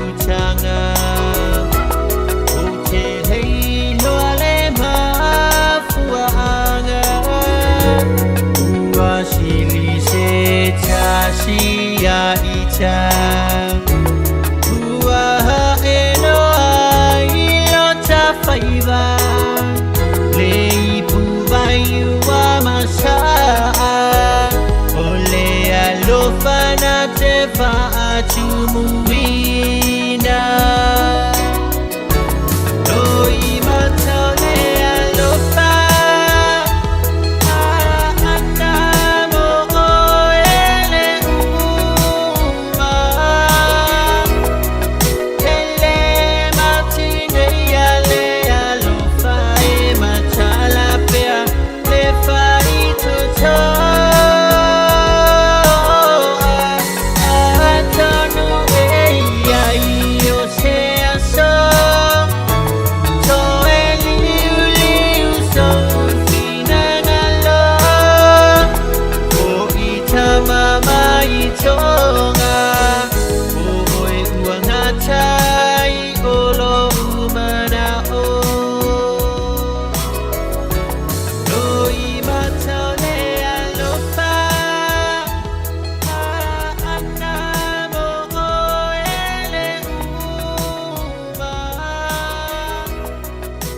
la loi mata wa ana I kongo ka sawa kan yel kinge I ngole si me ano po le Valentine pa pokona mana le tulu tatu tala I vai panua ngal ka tania pe na nato le wa iva ma minute wa te ai le tu na ono tau tua le radio Samoa su lima I va toru a mo mana toru mnian mano tato tu no ma ma ya tu tau fia le asa farile su fa February lua o lua lima ia whenama o mafuta mai ai mai e talia ina mai lo whata waa I lo maota o lo lawa whenama o tono no sa palpengan venga o tonu o mamao maota ngase ngase ia me sport whani pui pui ia whenama o mafuta mai ai mo le atu wha malo ma whaapatai ta ua lo loto langona whata waa ma whaapatai atu mano le atunu mai se lau pangana pa ia le atua na i o tua a sina alofa te atu mo to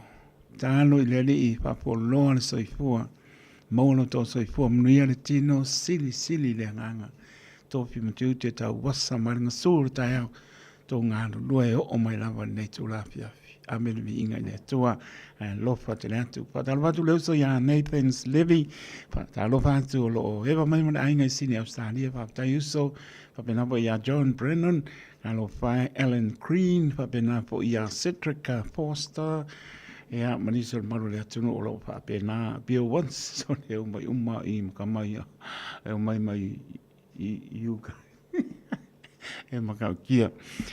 Na watala tato leina, io e, mantua sile e ono a tina, ea pe a foi, pe sau e foi, mas tamaitai e le a whainga, uma na whailau tali o tango lea tu silo suafa e le pas pepa tu lo e na tu lea se sila mai le mako a kore troai e a vai tu lea lo suafa e ngaru lea le taimi e oi e le papea la o pea kunga le tali papea le e uma ka kuo yala o mea whai lulu whai paroka e a le na o lo suafa e a o le tali a papea le o tau nuu atu le tamau le ainga le fiafi ia le lama te look forward for le Valentine's Day sau mea lofa o le la e o forward ta lia mai ia ma Faiva se ptia le fiafi ai tau nuu atu e le aise me o awinatu o le tamau le ainga o le ase tali le tina o le ase tatali o le ase tatali ia porta mai tai po ilana wo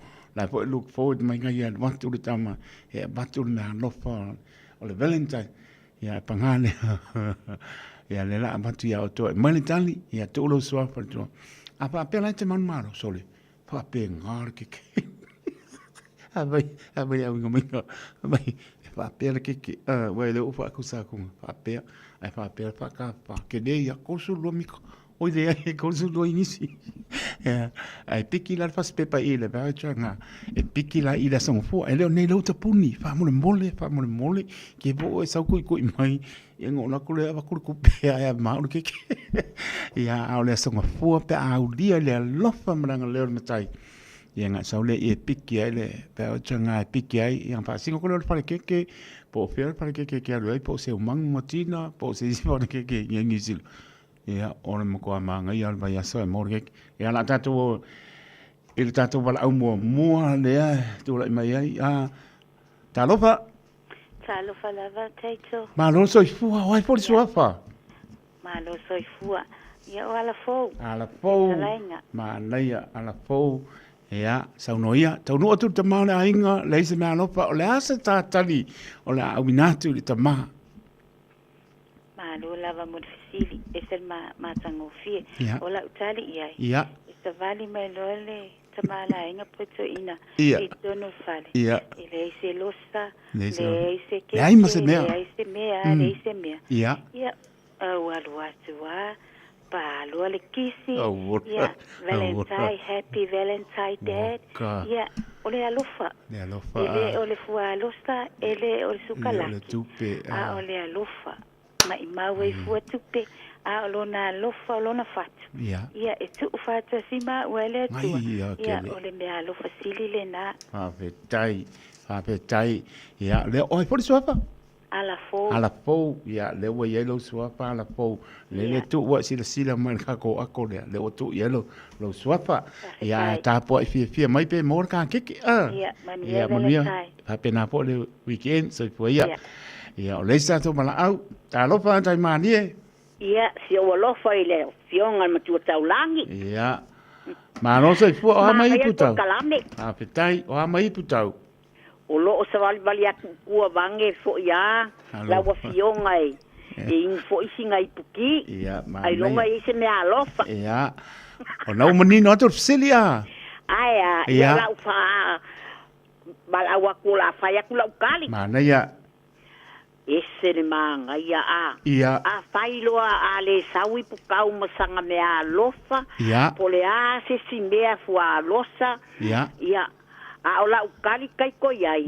i pukau sau i tatu fatasi ona ave leo ta fatai ile atua o taulia mai nei tele o tau sanga ta to wa sa mai ai le fita mal fangata o nei o langa ai fatai le atua ele o le mea alofa ele o se isi mea ale tu fatasi ave le inga ile atua ia ole vi inga sili le na ia o te alofa tele atu ia te oi ile ai se mea awake a mai se mea alofa ia ai o sia u tau kino atu na sia o toi ina ia e whaafitai foi ilona alofa i tutonu sio a inga pau a alofa sio a inga le sili ngau mea uma tai marie le o manino ma nei al tani ale la avelo so fa tonu ta se ilea ya tonu lava ma no ai ya mele ken so foi ya o le mala aulo no fia le ka ko yo non tolua ta lofa ma rosa i fua sorry de ai da ma rosa i fua ta lofa sorry o manino atu la fa ka lofa ya ma rosa i fua ta lofa akala fa kula o fionga taito pola usunga le lia wao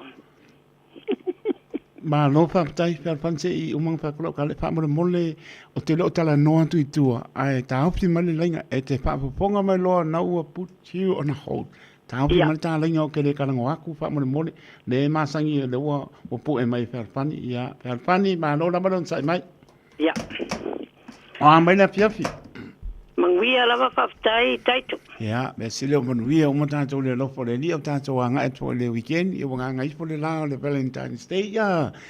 O le saunwa. Ya, mai sta tani se pa ponga le tunu po le a po se sa ila sa ai. Ya. Dai lava taito. Ya. Ai.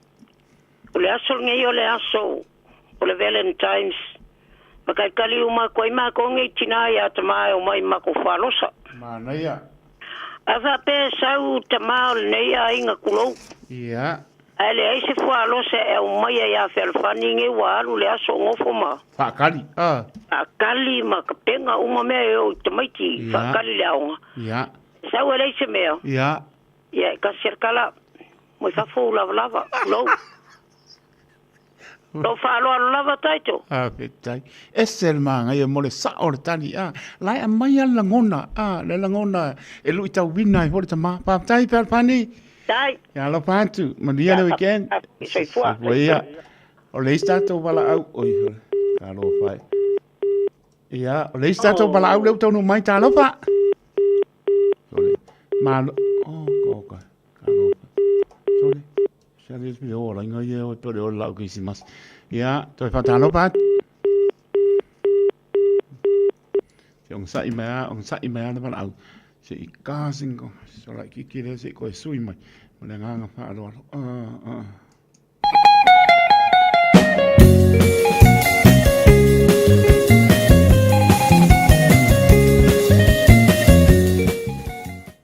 Ma rosa i fuata lo pa. Ia wa fa afetai tele mo le avanoa i lau tunga. Ta lopa tina la lau vane swafa o mai. Ia o fa longo atu la valele tio. Afetai. O manuia fa afetai. Ma role so i fo manuia o tina la lau taua sa pepe tuli Ia lo maputa mai Hinden Avenue I mana opet. Ma nole so I fomanuia. Ia, aftai. Ole mātango fia, ole polo kalame le nei a fiafi. Ai. Whaalongo atu ole o saule fesili. Ia. Sau noa lau sunga, ole a se tali ale tina, ole o whaatali atu le fale. Ia. A tū I le meo le Valentine. Ia lava. I lo ua ia malama ia I le Valentine. Ia. It's not just the husband or the wife or ele whape tuli na alau mana mea Moni ole Valentine. It's anyone you can offer o lo alofa I se tangata e te alofa iai po le tangata e alofa mai po lo tua oi po ai lava e te alofa ma ave iai sau me alofa I le aso ne Ia lava. e moni a Moni pa maoni tina la lau bani swapa. Ia, sau lor tatan. Ia le avasu fapu po kalame. Mana ia. Ia te aua ia le nei lava. Ia. Oka. Ole ma na ia la ka ngai o le oka na au mai. I was surprised to get a big surprise. Ole oka na fai ole fale ainga siva ainga le sa. I mean ole mako au lotu. Hello, fai. Yeah. So they do the okay le lo first time le o fa ta wenia o me ai va to le pa ia. Maniera. Tomorrow I was thinking tomorrow avange. Well, they were surprised on Valentine's Day. Claro, morning, Pama. Oh, yeah, kangai. Elua ya kokoesi, elua suafai, elua ya okale de vela, o kokoesi suafai masukoesi. Nice. O me se fai analo ne yaso. O mapa o faumo o kakalo. O ai se tangata o mana o mia se mea e mawhai o na o ofa inga i ai.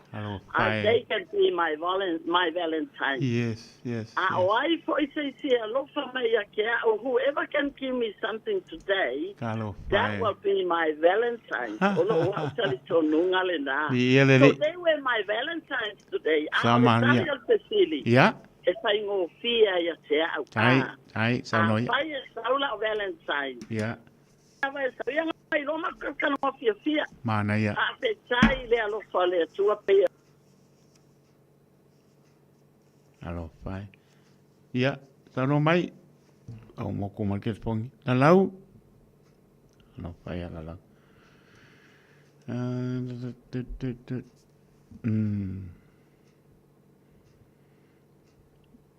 Nei, e motu mala laule ta laina fa mole.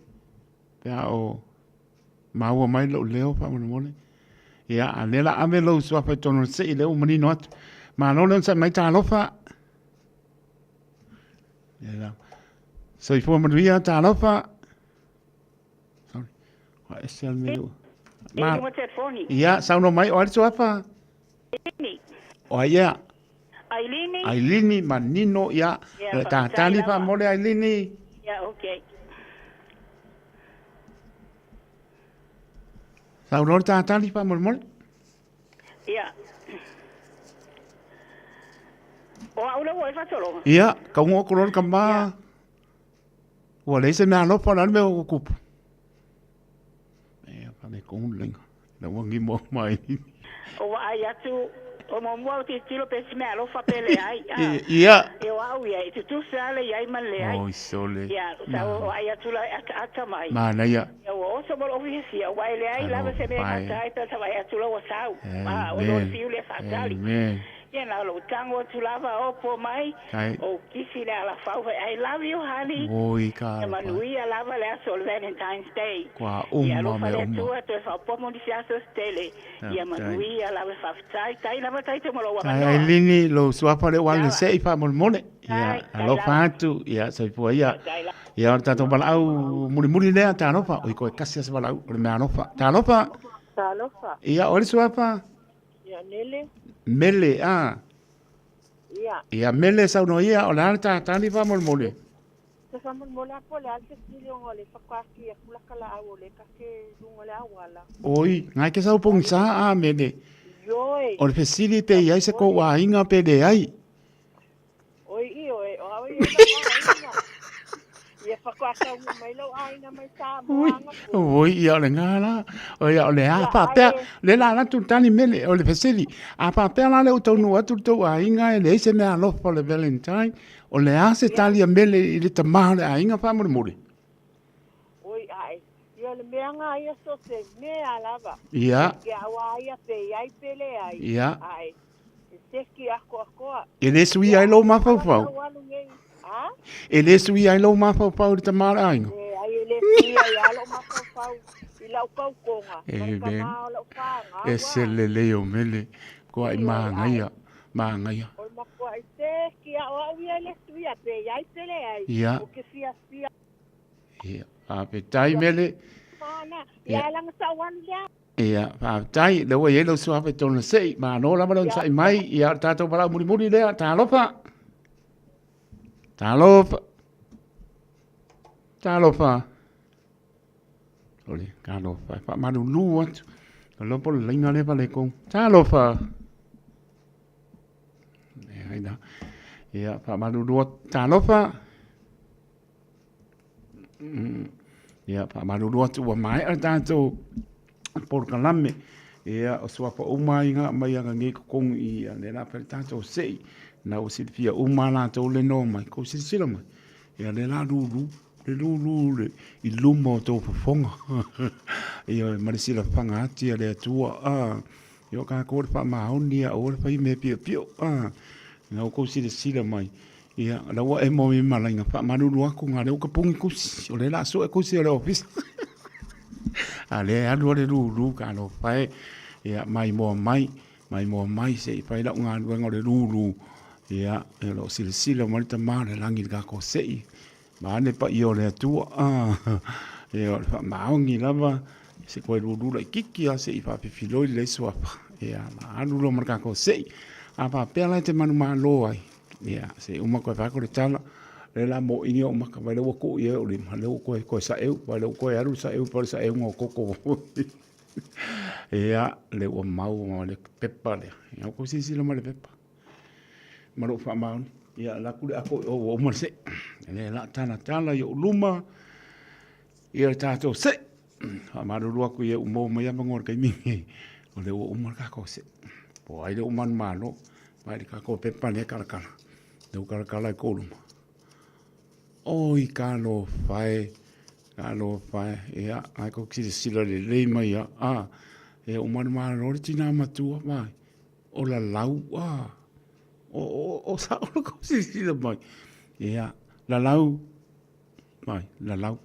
petalinga ia la lau vane so apare tina la lau mai me Robert ia pat ia le mo muni ba ia o mātou nei a o tō tai hana se upuna le tano ai mo moli wha mano ma wha tai tō ia i la tō tau wāma ni tātou tā longa e moli lava i le tau ese le mana ia i le tā uangi ke poni ani me po le hase po ala au se pingaki o se lole o se puru lole o se tupe o atu langa tō wa maua le i tani e nau mai le aima se tā ua o nā mea a le alofa ua sili lea lau tau tonga na whai ole nā, ese le mana. Fia lo roto, kusa mo ko kari. Pau ara kani le mai sa ole, i le langona whea le whangi nā kou, ia wā po le sāru po, wā renga la kupsi, wha pia le te wha atali, ia o tāri ngā po, e iei langona e oso a e o tōpil ngano, o umi, ai sa bali mai, o le langona renga mo tina whea le whangi, wha whakai mo le anganga, ma mai mai lau tati, ioi, ka penga no le ako maru. E makau kia. Ai, bātul wha mā loma wha tai. Ia i lātou na mau mai ama noa, ia ma whare tātou tau banga, le antou sila mai.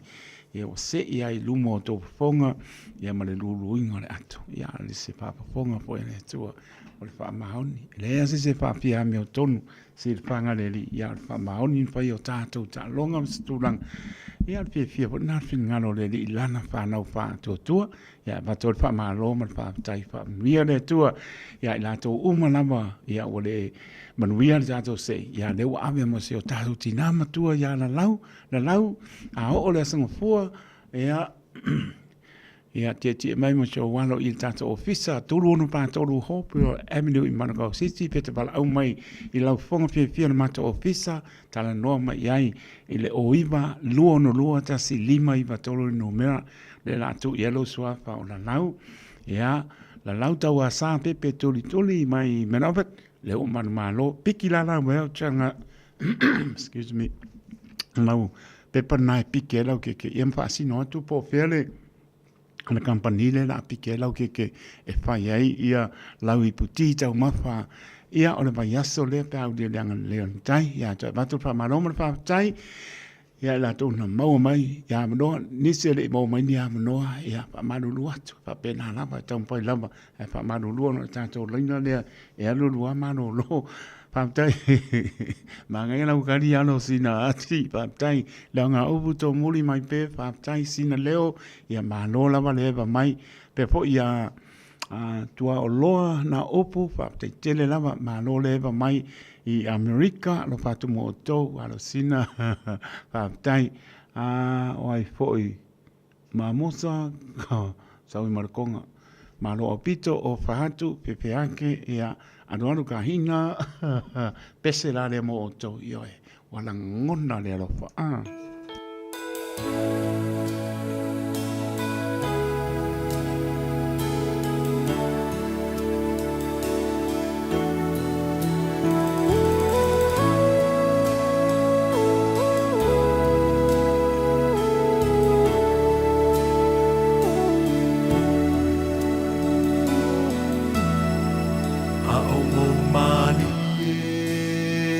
Se atu ole la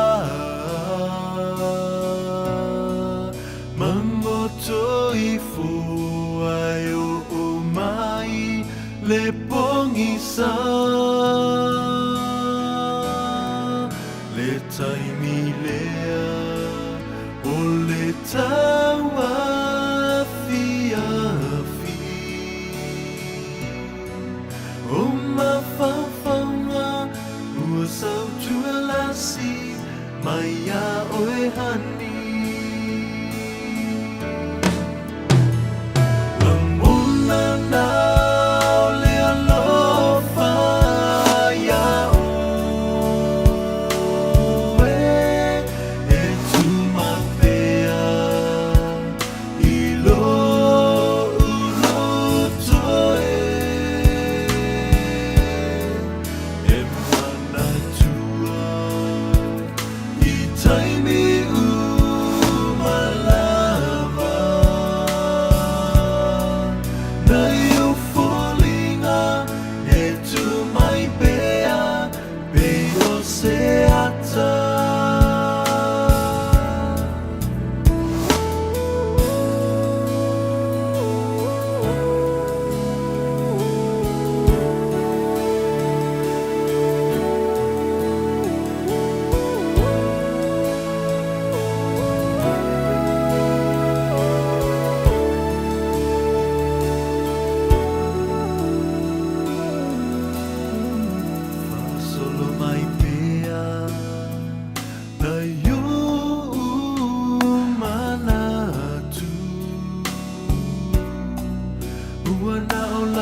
pea pe o se ata.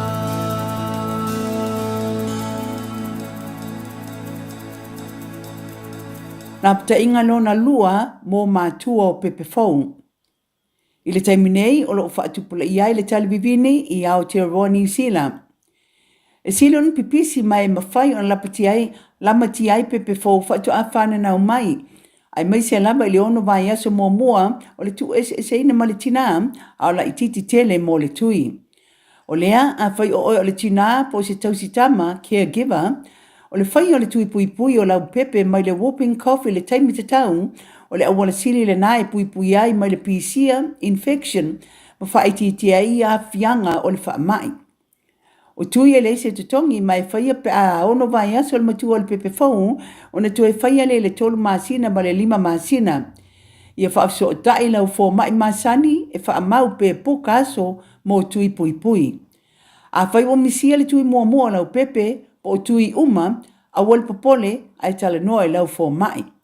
Tātou pui pui a tātou oloa po taonga sile o na tāua. Tau tua nā le tui pui pui immunize. Tala noa lau fo mai whaatua tuaina i se taimi vave. O se tala fia nei Samoa, wei nei se tautua ma se unanga family noto mai le company o le City Car fua tu si tasi dua lua Lincoln Road Henderson. Te maua iai le tele o tawa la poa band e o foi tatu tawa le laiti. Tania foi la tau wha le tonu tongi e talafo mo le tatu cashback. A ma tatu lima se lausi aga ia tu le 5 afe tala. Fe so te mai ulungia Peter Prenanto le numera o lua tasi o wale walu fitu lua fitu lua. Pe a manau mia se tawa le fau molo ainga i le tau malulu. City Car .nz. A whai alo sa ili sea o ngā a matsa molo walo. Au aloe te toi popole o le Galaxy Childcare e tele o na la lai au kilani i saute. E toa tele whai a o ngā ngawaa o le a o ina le whanau e ia inga whapitoa pe a le sitala lo walo. Tolus fulu i tū la. Free. A vanoa le vena le a onga mo whemalanga inga le whanau. Free. Maua mea ai le whanau. Free. E ia inga whapitoa. Mo nisi whamatalanga. Whafsotai le o lua tasi. O valu tolu. Lua fitu. Lua iwa fitu. Hey! Oh! Tei tole mai 9 minute o na tāra le tu lai. 7 minute na toi stautua o nisi o whāsizilanga o tau mai leo fisa. Au ene ngalo sau lo minga o le tusi o le so ngā whātisiai ma le lo minga o le Maupitipili e mawai pālu penga o Samoa Sipo tutuila manoa o nisi o Talatuu o Samoa o ala ngā upu o ntapa i oia le matai i le whainga o whaana velave e pei o whaipoiponga maliu se osi ngā o ainga se le whainga o paolo si i whaaloalo whalangingo e kāne sia ma le tele o le ngana whaaloalo Pittsburgh tā la i a le tau o le tātou tusi whaalupenga na le ofisa le Radio Samoa tolu ono pa tolu Hope Avenue i Manukau City. Monisi pa mtalanga tala noi lau fonga pia pia le mata ofisa le luono lua tsilima i vatolu, luono lua tsilima i vatolu numera. Pētanga iane le shopradiosamo.co.nz pa iesau oka. Seki aka ua.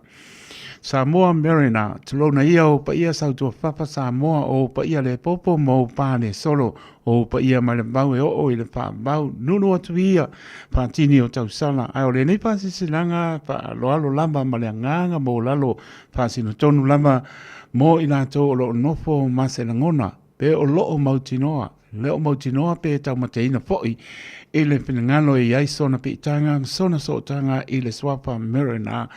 I leone sa i San La Malu o loo iai wha maunga mai peratania e so tanga i le swapa o le a whai ai se tātou maaptanga i le asto nai luosu lua Februari i le palesa ma mona papa ono Great South Road i papatoe toe whio mai sa ili lo ngawha i amlo pasinamanga tārasia ia. Ia tātou whilo iai i le alofa o le atua, whamona mole mana tua mai sau light plate, mole tātou i pti, monisi whamtaranga whamona mole whamsota i mai, le telefoni o rua tasi, lua tas tolu, tolu 5, balu ono wha, o rua tasi, lua tas tolu, 5, balu ono wha.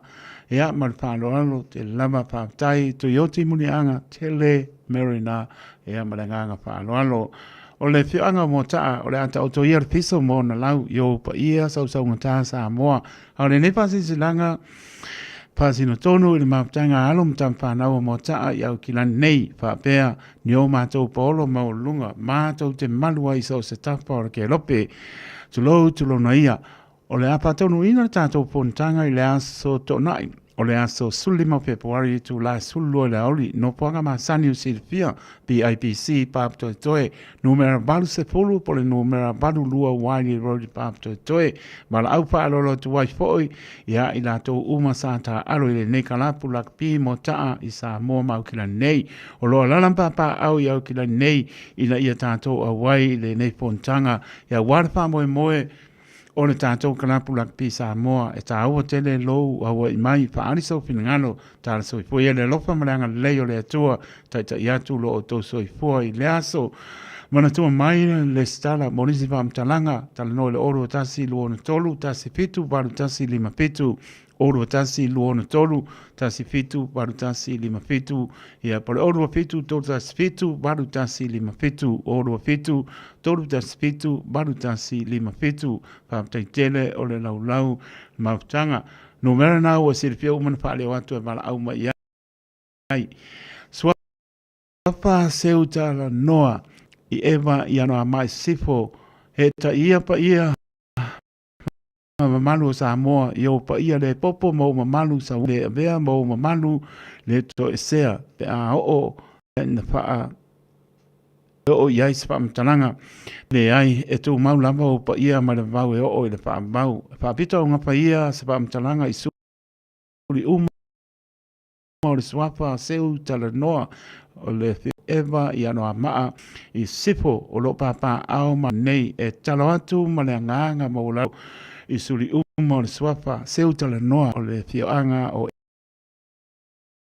eva i tono ni sila o le awhaia tātou tala noanga i le asto na i nei suri lima Februari le tu la lua i le Neo Avenue i Messi o le mata upo e fia noina o sa i lia lea o se tasi e tausia si o tātou a inga i Samoa mōre silfia o Levon tu ua le a inga e le tō whai a seu tala noa a whātia o whai i lange le tō ngā sia o lea poi e le o maua se whamtalanga le tō whai a seu tala noa stue ma o le awa i mai e sui ai se whai unga o le atasi ai lo tātou Samoa mōre silfia o leva o na ia ma le a le avea lo le awa i mai ia sui ai spa inga ta to a inga ona ua mai se unga o tu ua ta to a inga i le ai se leo i upu fai o se o tātou a fio anga o eva ai mai se o le tāpo inga i a kanesia se o tātou nuu wha pēr fōi se o tātou i tū mālo monisi pamtalanga i leilo tala no le oro tasi over fitu tolu fitu lima valu o oro tasi over fitu tolu fitu lima valu o malanganga pa aloalo whaaptai sa inia le nei pa sisinanga e faulapo Samuelu Samsoni Pepe Samuelu kowe faulafo e ama Olive Samuelu seutala noa Ea, o nisi nau tātou pāsisilanga ua taunu umai le tātou ofisa, le esi paipa a sa masa mau, sa mōre atunu pele, pa moe wa atele lua ngā keu sano, e maa ngaroi lau tō ona, ia pa moe lawa e psia i tātou, i le nganga, e tasi il pear pani fia sila i ai lau tātou tua. Pāptai lau talenga na lau tina matua tu lou o mamanu, pāptai mo whamnianga e a le nā, o le mea lopa ngā Valentine po e mua i a piki le asonga fua, ma nei ale se pulu po le apal se pulu, e o manino au tala le mato ofisa, e a maliu mai ai, tala mai ai au masio walo, te e mai ai i Manukau City, toru ono pa toru hope o le avenue, i a pe tala noa mai le oiva, luo no roa sili mai pa toru numera, i a e maua le lei lava, i a malenganga pa alo alo, e a umo la le pese lea, e a maputa mai i a le sunga ia sau se panua se ia pa ia lava le ono i le tai au. Pea mai pese lea. Matema atonga hiki tue a hoe ni a hoe whakatete he kuolangi tau a hono finangalo he matema atonga ki holoto.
whiake sai pe o pātu tamatonga sai ni songa. Sa mōre tunu pele ua taurunga me stautua ale o ono pātau waa la po se ngana wale tau tamani pe ua sala na ngana sala ia bana le upo le atunu ia pa moe lava ma tere lo ngangi siano e manga roi lau to ona pa tai mo neaso ma tanga ia ma le poi vai aso sai tonu lava fia lava tātou te maua lava la ngona le mai le li e pusia ai tātou i lona pinangalo ai aua ia tātou lo fa tai malo le atunu tu asin sina la pengaronga stopio la na yalom pa nau o mai masani o ainga misfol malo le atunu malanga mai le tu o ke lope ia pa mria le li tato pelo i pe tal sanga ia ma rola pa ta ne yaso alofa te atu mria le weekend mria po le Valentine o fo i wa o le sanga Valentine o le na pa mangalo ia o le von sau makana ngom sau ia le punga la kwa le pa mangalo me o pole le alofa tu mawoita o le pa vai le ma ia ke le kandia ale pa le tu o se o so ya sau ia mria to ma tanga ma tsunga sau se ponua nia po le weekend tai to loto le ona soipua ma ia manuia.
Dear brothers and sisters,